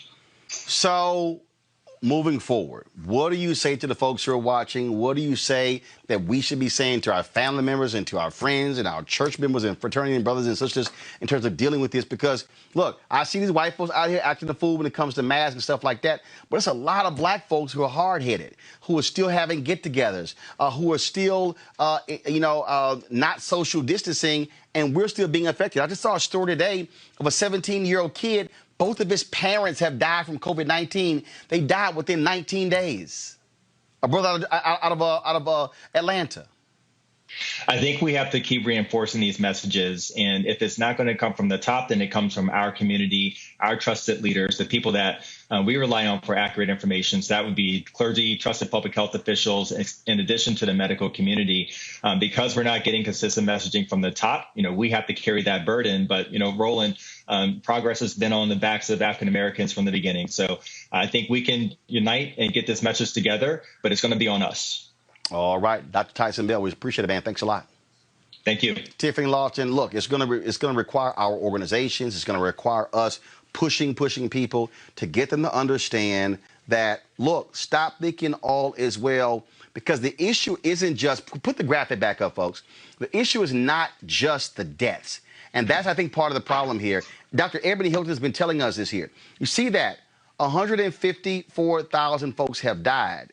The issue, though, the people who are surviving are still having serious health issues, Tiffany. That cannot be overlooked.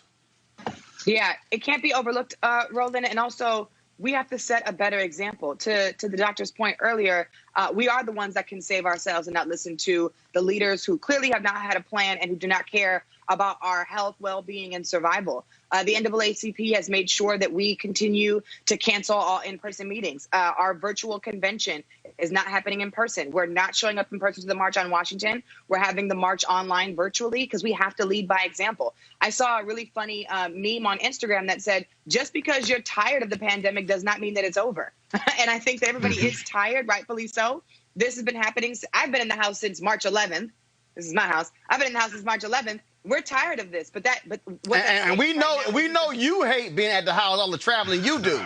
I mean, we know you can't stay and be at the house. I had to call my airlines and I had to say, wait a minute, is my status going to stay the same between now and 2021? Because this does not count. 2020 has been canceled. And so I really want us to do a better job of communicating to our audiences, not your audience, but like our audiences, our people in our communities, to let them know that this is not over and that if we don't take it seriously, the folks who have the cases, the 4 million who have it, they're still going to be outside if they do get better. And if they do still have it, they're going to pass it on to other people. And it's sad that we are losing loved ones and folks who should still be here because of our lack of discipline. But I really hope that we can get this done sooner than possible because I'm trying to be outside before my next birthday next year. Amisha Cross joins us right now. Amisha, to Tiffany's point, I'm Vice President Digital, lifetime member of the National Association of Black Journalists.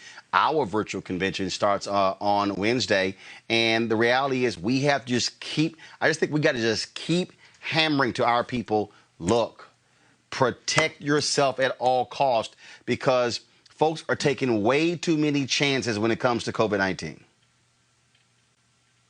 Roland, because at the end of the day, what we have seen is so many people who have become lax, not only with not wearing masks, but also with going to places in large groups. I drove past an area yesterday in Atlanta where there were literally a line of at least 150 people trying to get into this spot that I think was a nightclub or a lounge of some sort. I think that there are people who just really aren't taking COVID-19 seriously, especially those of younger ages. And the more we hear about these positive test cases and the fact that states are willy-nilly with some cities deciding that they're going to be a little bit more regulatory than others, that's not necessarily helping either. Because the fact is COVID-19 is here and it looks like it's here to stay, at least for a while. So we have to prepare now so that we can all be out in the streets and being able to do the things that we used to do sooner rather than later. But right now, we all are kind of in this together, and we need to take as many precautions as possible. All right. In Eugene, again, knowledge is power, information is power. And at the end of the day, I just tell everybody, whatever Donald Trump says or his administration says, ignore it. If it's coming from Fauci, listen. But the rest of those fools, just ignore them. That's great advice. I agree 100% with you. Look, the only thing we know actually works against this virus is a mask and social distancing. Everything else we're still figuring out. Vaccine we're figuring out. Treatments we're figuring out. But the one thing we know works is wearing a mask and socially distancing. All right, folks, back to that Roland Martin Unfiltered video in just one moment. It's time to be smart. When we control our institutions, we win. This is the most important news show on television of any racial background. Y'all put $2, $3, $4, $5, $10, $15, $20, $30 on this and keep this going. What you've done, Roland, since this crisis came out in full bloom. Anybody watching this, tell your friends. Go back and look at the last 2 weeks, especially of Roland Martin Unfiltered. I mean, hell, go back and look at the last 2 days. You've had sitting United States senators today, Klobuchar and Harris. Whatever you have you can bring to Roland Martin Unfiltered to support it, please do, because this information may literally save your life. Watch Roland Martin Unfiltered daily at 6 p.m. Eastern on YouTube, Facebook, or Periscope, or go to RolandMartinUnfiltered.com.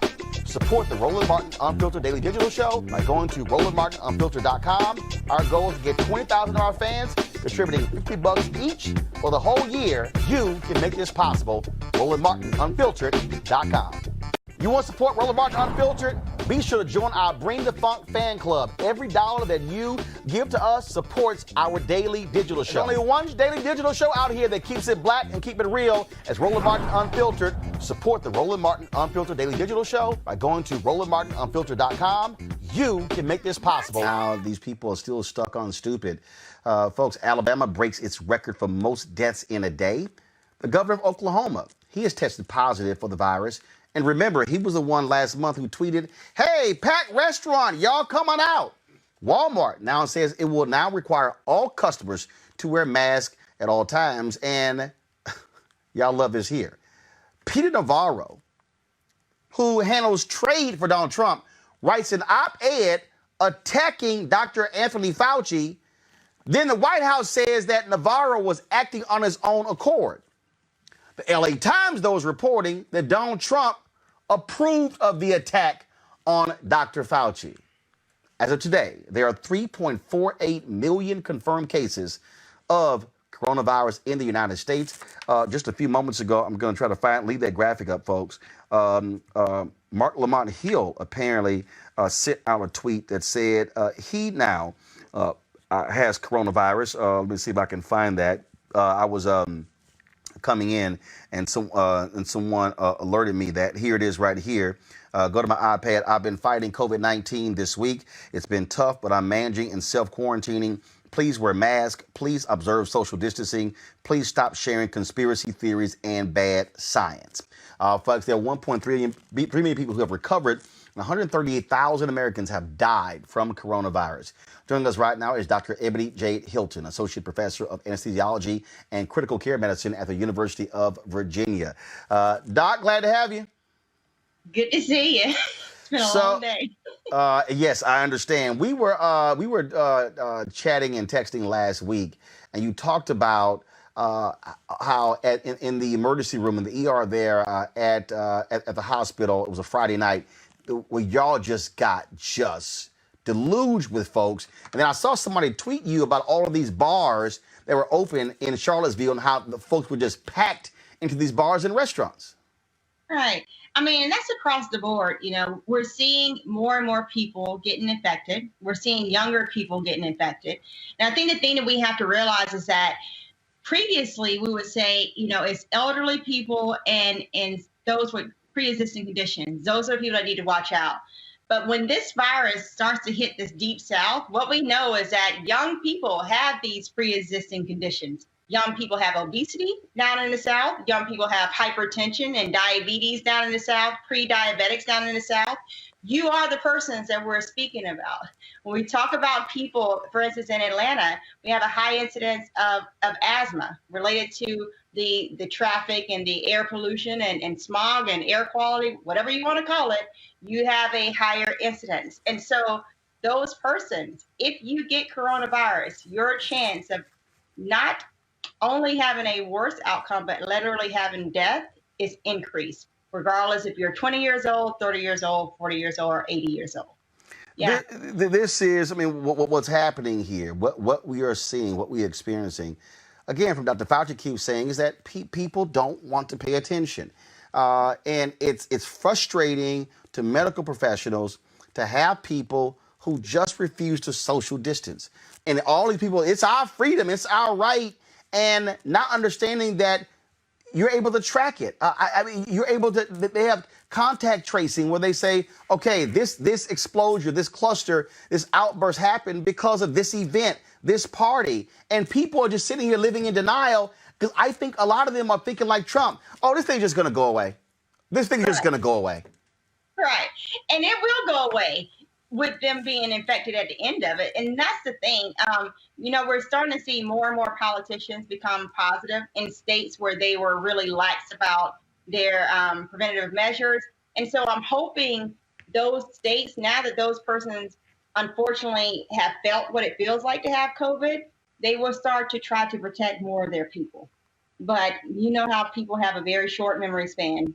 And what I'm nervous about is that once they get over their COVID experience, that it'll go back to the same political games that got us here in the first place. Well, let's talk about that, because I saw one story where it said that they are discovering in a lot of these folks who have survived coronavirus, significant heart issues.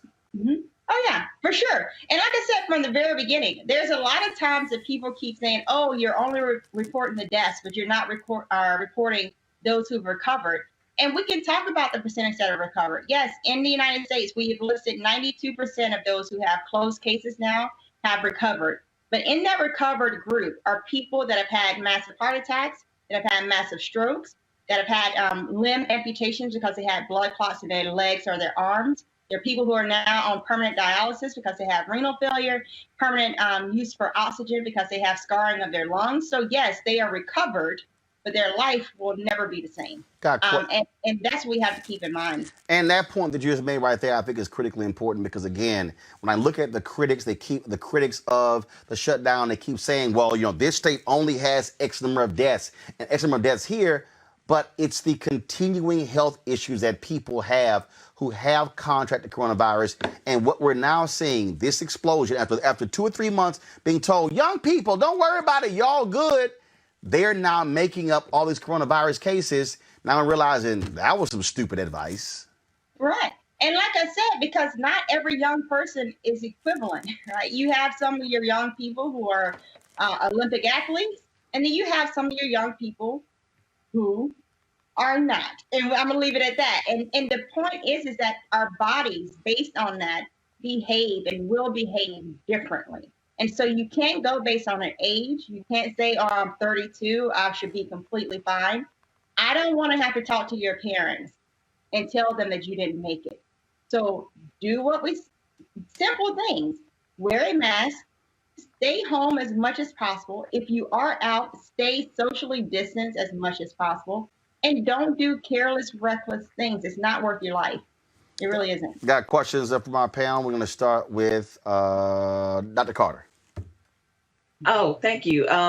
So I was curious, now that we've had all these cases and you're talking about these lingering effects, is anyone keeping track of what people's post-COVID lives are like, or are we just tracking the number of infections, the number of people cured, and the number of people died? Right. And that's a very good point, because I think it would be fantastic to see and trace. For one, because we're going to have these people potentially on the disability list now, right? And what does that do as far as our economy and really having an employment status? Because you got to think that could be a potentially large portion of people. Now, we see nationally the federal lead of making a standardized protocol is not happening. Even within states, we see that different hospitals have different strategies of testing and the way they're approaching things. So, yeah, it needs to be, but is it in place right now? No. What we currently know is that still not all states are even reporting common, simple things like race and ethnicity. In fact, in Texas right now, only 9% of the cases have a race or ethnicity tied to it. 9%. And they're in a major hotspot right now. So yeah, that type of data I think is going to lag for quite some time, unfortunately. Scott. Hey, Dr. Hilton, Scott Bolden here.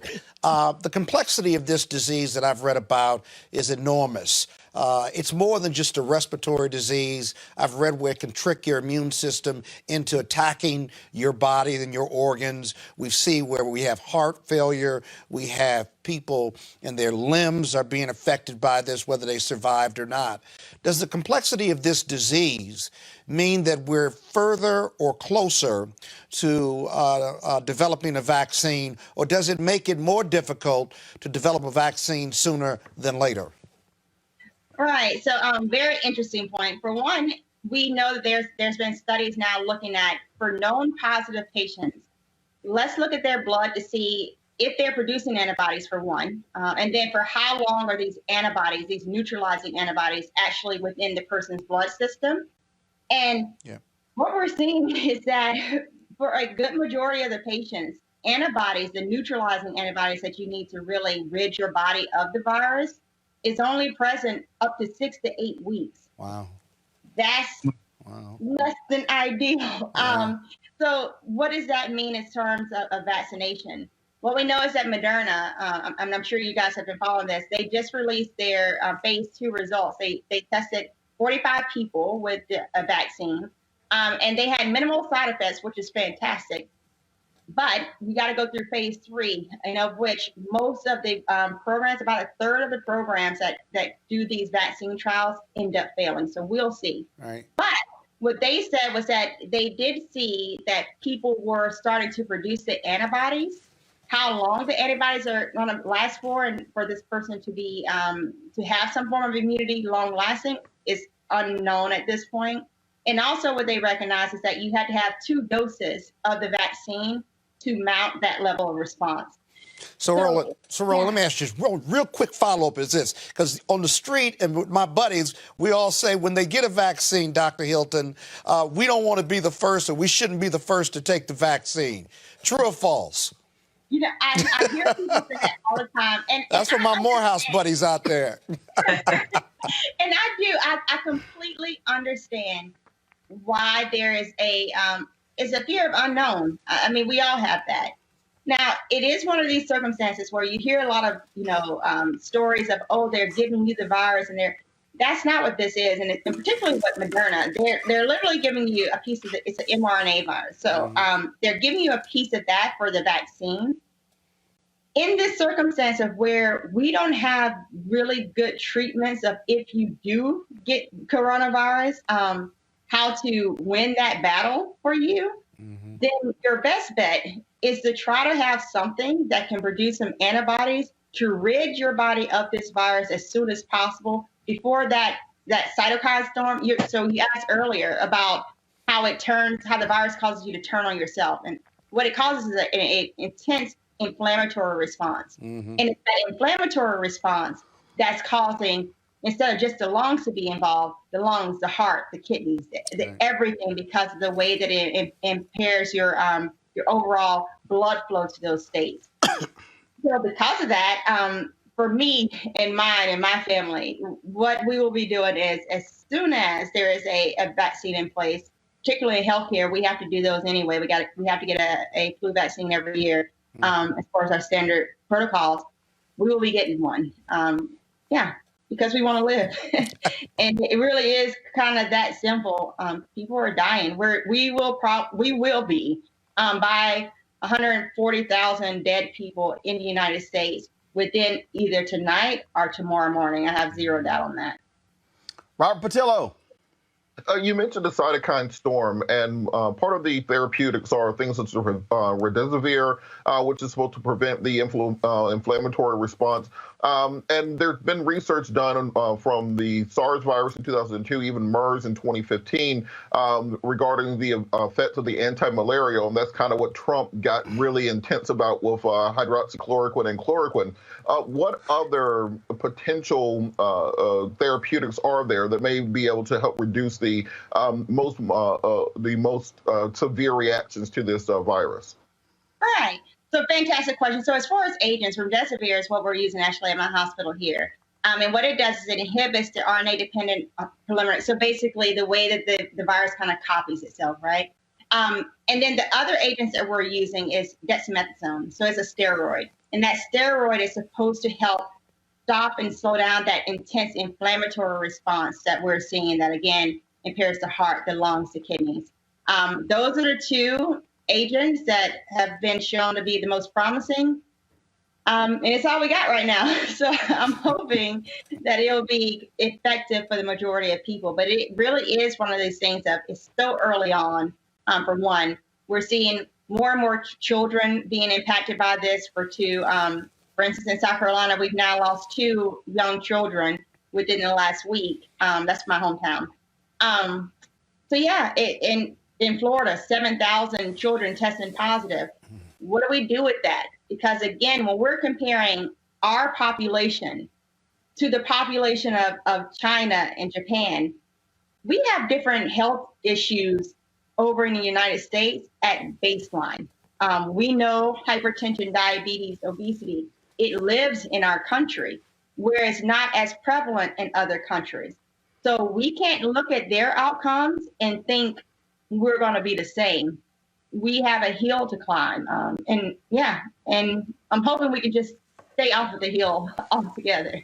Got to ask you this question. We now have the Donald Trump administration now saying bypass the CDC, these hospitals, when it comes to sending data. Is that a recipe for disaster? And that's a rhetorical question. You know what I've said from day one with him, pray for him. The works of this pandemic, there's been this tug of war between economy and biology. And from day one, I've said biology will always win. It does not care what the stock market is looking like. It does not care what your bank account looks like. It does not care if you're employed or unemployed, Republican, Democrat. It does not care. And playing these games is what has led us here in the first place. So it's going to come down, unfortunately, for states to start saying, we're going to take our own lead and initiative with this. But unfortunately, like we know, most of the South, we know which way it leans. And we are now starting to see that more and more. Those states that have certain leadership in place are having skyrocketing cases, like in Florida, where we have an increase of 1,300% in their positive cases, 1,300 since reopening. And they're daily having 10,000, 11,000 new cases a day. So this is not good, especially in a retirement state. We know that there's the elderly population in those areas, and many, many people have the potential to die. Well, and you talked about those state measures. Virginia Governor Ralph Northam tweeted this today, breaking: in the absence of federal action, Virginia has just become the first state in the nation to adopt enforceable workplace safety standards for COVID-19. Workers should not have to sacrifice their health and safety to earn a living, especially not during a pandemic. The fact that we have not had those, here we are in July, that again speaks to why this continues to be a problem. People open up, and then all of a sudden folks go back into the workplace, and you don't have enforceable standards to protect folks.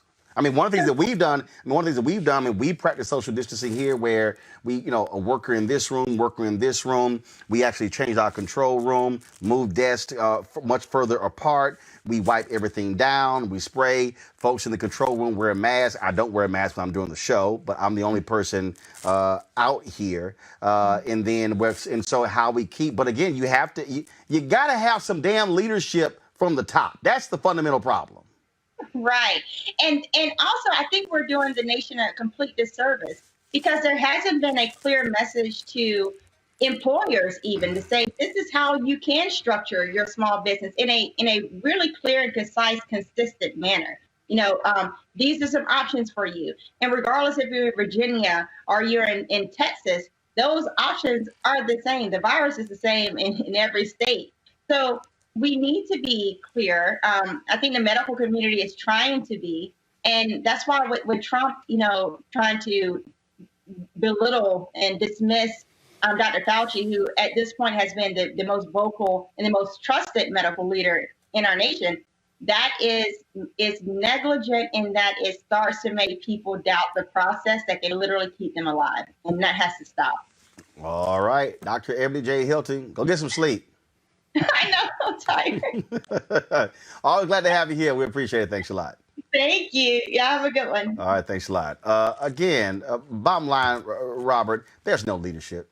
You don't have leadership at the top. I mean, Donald Trump does not give a damn. The fact that the White House is literally attacking your top expert.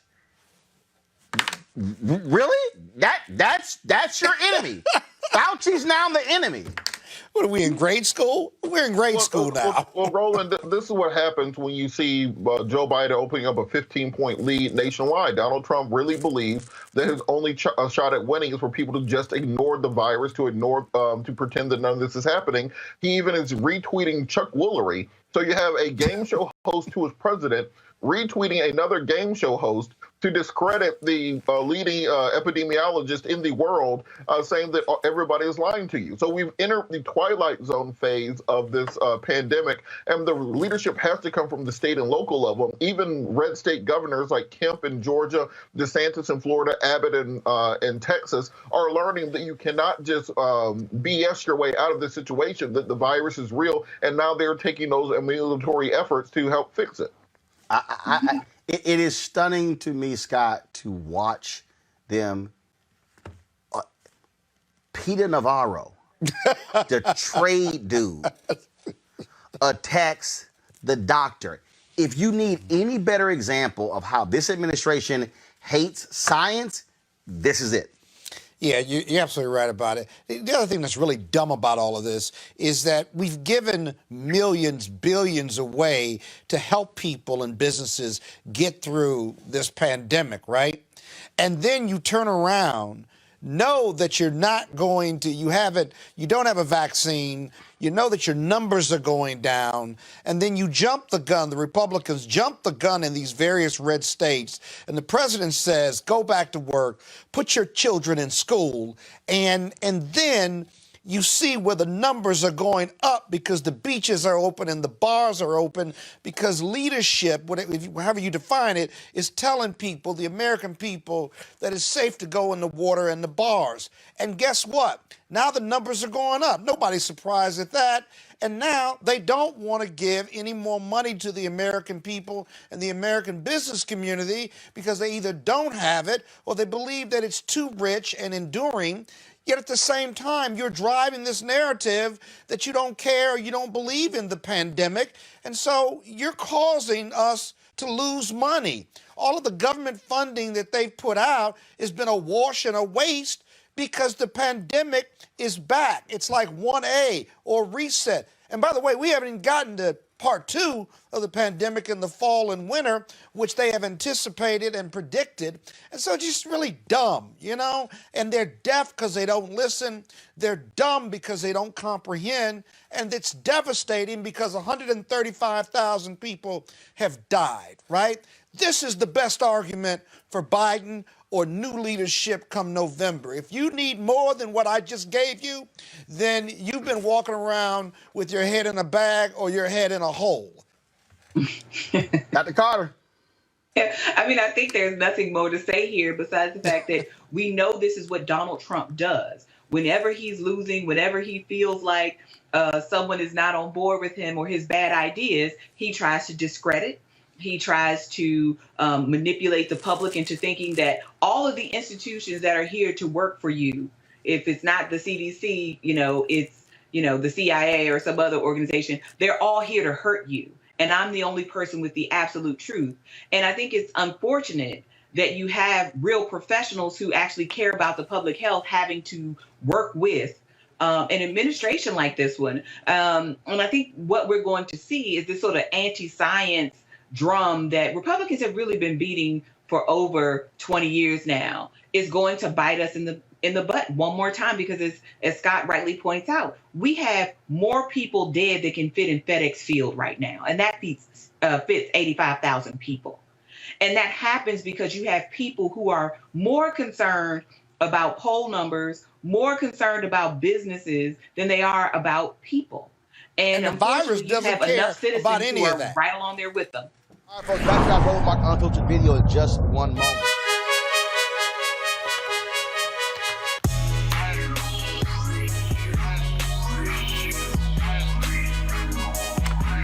All right, folks, the folks at Seek.com have an incredible offer for you folks. And these are these 360-degree 4D headphones that you can use for music, you can Bluetooth, you can for gamers, all that sort of stuff. Mary Spiel, the sister, she's actually the inventor of these headphones. Phenomenal. I love the sound of these. They also have the virtual reality headsets, which allow for you to actually watch VR virtual reality videos, 360-degree videos. You just simply pop your phone right into here. And then, of course, if you you can also go like YouTube has an app as well that has a channel that deals with a lot of those VR ads. And so you can actually do all of that, folks. Check this out and pop it on. And guess what? Check out your virtual reality videos. Go to Seek.com, Seek.com, Seek.com, Seek.com. Use this promo code right here, RMVIP2020, RMVIP2020 for a discount on these headphones. And then, of course, when you support them, you support this show, Roland Martin Unfiltered.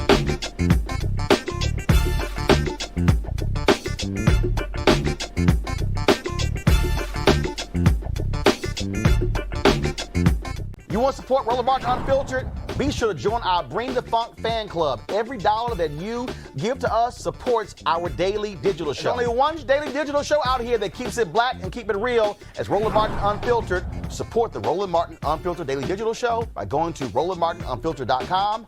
You can make this possible. You may have seen this viral video that has been spreading. A group of doctors who came to Washington, D.C., brought here by Tea Party activists in Texas, that contains a ton of misleading information about the coronavirus. But as you expect, it has gotten huge numbers. More than 13 million people viewed this video before it was pulled from Facebook, Twitter, and YouTube. It was created by, it was really sent out by the folks at Breitbart. They covered this event, the right-wing website. And again, it includes this black doctor. And it shows a group of people dressed in white lab coats calling themselves America's frontline doctors. They held a news conference outside the U.S. Supreme Court in D.C. In the video, they claim that the anti-malaria drug hydrochloroquine is a cure for COVID, and you don't need a mask to slow the spread of the virus. But the FDA last month ended the emergency use authorization of chloroquine and hydroxychloroquine, saying the drugs were unlikely to be effective in treating COVID-19. Masks are also widely accepted to be a reliable safety measure that helps to reduce the spread of the virus. Again, this is what happens in terms of all of these conspiracy theories that are running out here, Michael, and people latch on to this. You've got people out there who are saying it's a hoax, forget it, I'm not wearing a mask. There's a reason it continues to spread, and I keep warning people. The Spanish flu lasted 2 years. 500 million people worldwide were infected. Anywhere from 17 to 50 million died because of it. If you look at these people here, and not only this video, but of course you had Plandemic. Sinclair was set to air this on all of their stations. They're the largest TV station group in the country, but because of the protests and the outrage, it was pulled. This is the kind of nonsense, and you got a significant number of people who buy into the conspiracies. To hear people even saying that this is a hoax. So we're joking about 151,000 people dying. We're joking about the funerals that actually took place. That's a huge problem in this country. It is. And, you know, there's no reason in the world not to wear a mask. Frankly, I think we're probably going to be wearing masks certainly through the rest of this year and possibly. Oh, not possibly. Not possibly. 21, not possibly. 21. Okay, I'm saying it again. Spanish flu lasted 2 years. Y'all, we're only 6 months into this. I'm telling you right now, you might as well get ready. We're going to be wearing masks until 2022. Easy. And it's going, even if the vaccine does come in early next year, there aren't going to be 350 million doses to take care of everybody. And that's just here in this country, having nothing to do around the world. So it's going to take a minute. There's no reason not to wear a mask. And frankly, I don't know how, one of the ways to deter people, and I don't know about, 45 supporters, they may never wear masks just on GP. But for other folks, you can give them a dirty look because all they're doing, I understand, I'm not going to get it, but you could give it to somebody else that you care about. And that's the point. So why not put the mask on? If we're inconvenienced for a couple of years, better for our country than worse. Kelly, the other issue is this here. Even if you get a vaccine, these crazies are going to say, I'm not going to take it. Hell, they already won't wear a mask. The fact that being well has been politicized to this extent is baffling to me. It should not be a political issue to be healthy, to follow health guidelines, to follow a doctor's order, several doctor's orders. It is insane to me, the fact that as a country we are this narcissistic, this self-centered, this just ignorant overall of knowledge, because it's out there. Like, actual knowledge is out there that has been given to us for months on how to combat this virus, how to protect yourself, how to not infect anybody else. And at the end of the day, with all that information, it all boils down to putting a piece of cloth over your face so that you don't breathe on somebody. It does not make sense that a piece of cloth has been politicized to the point of even further polarizing our community, our country, when it comes to our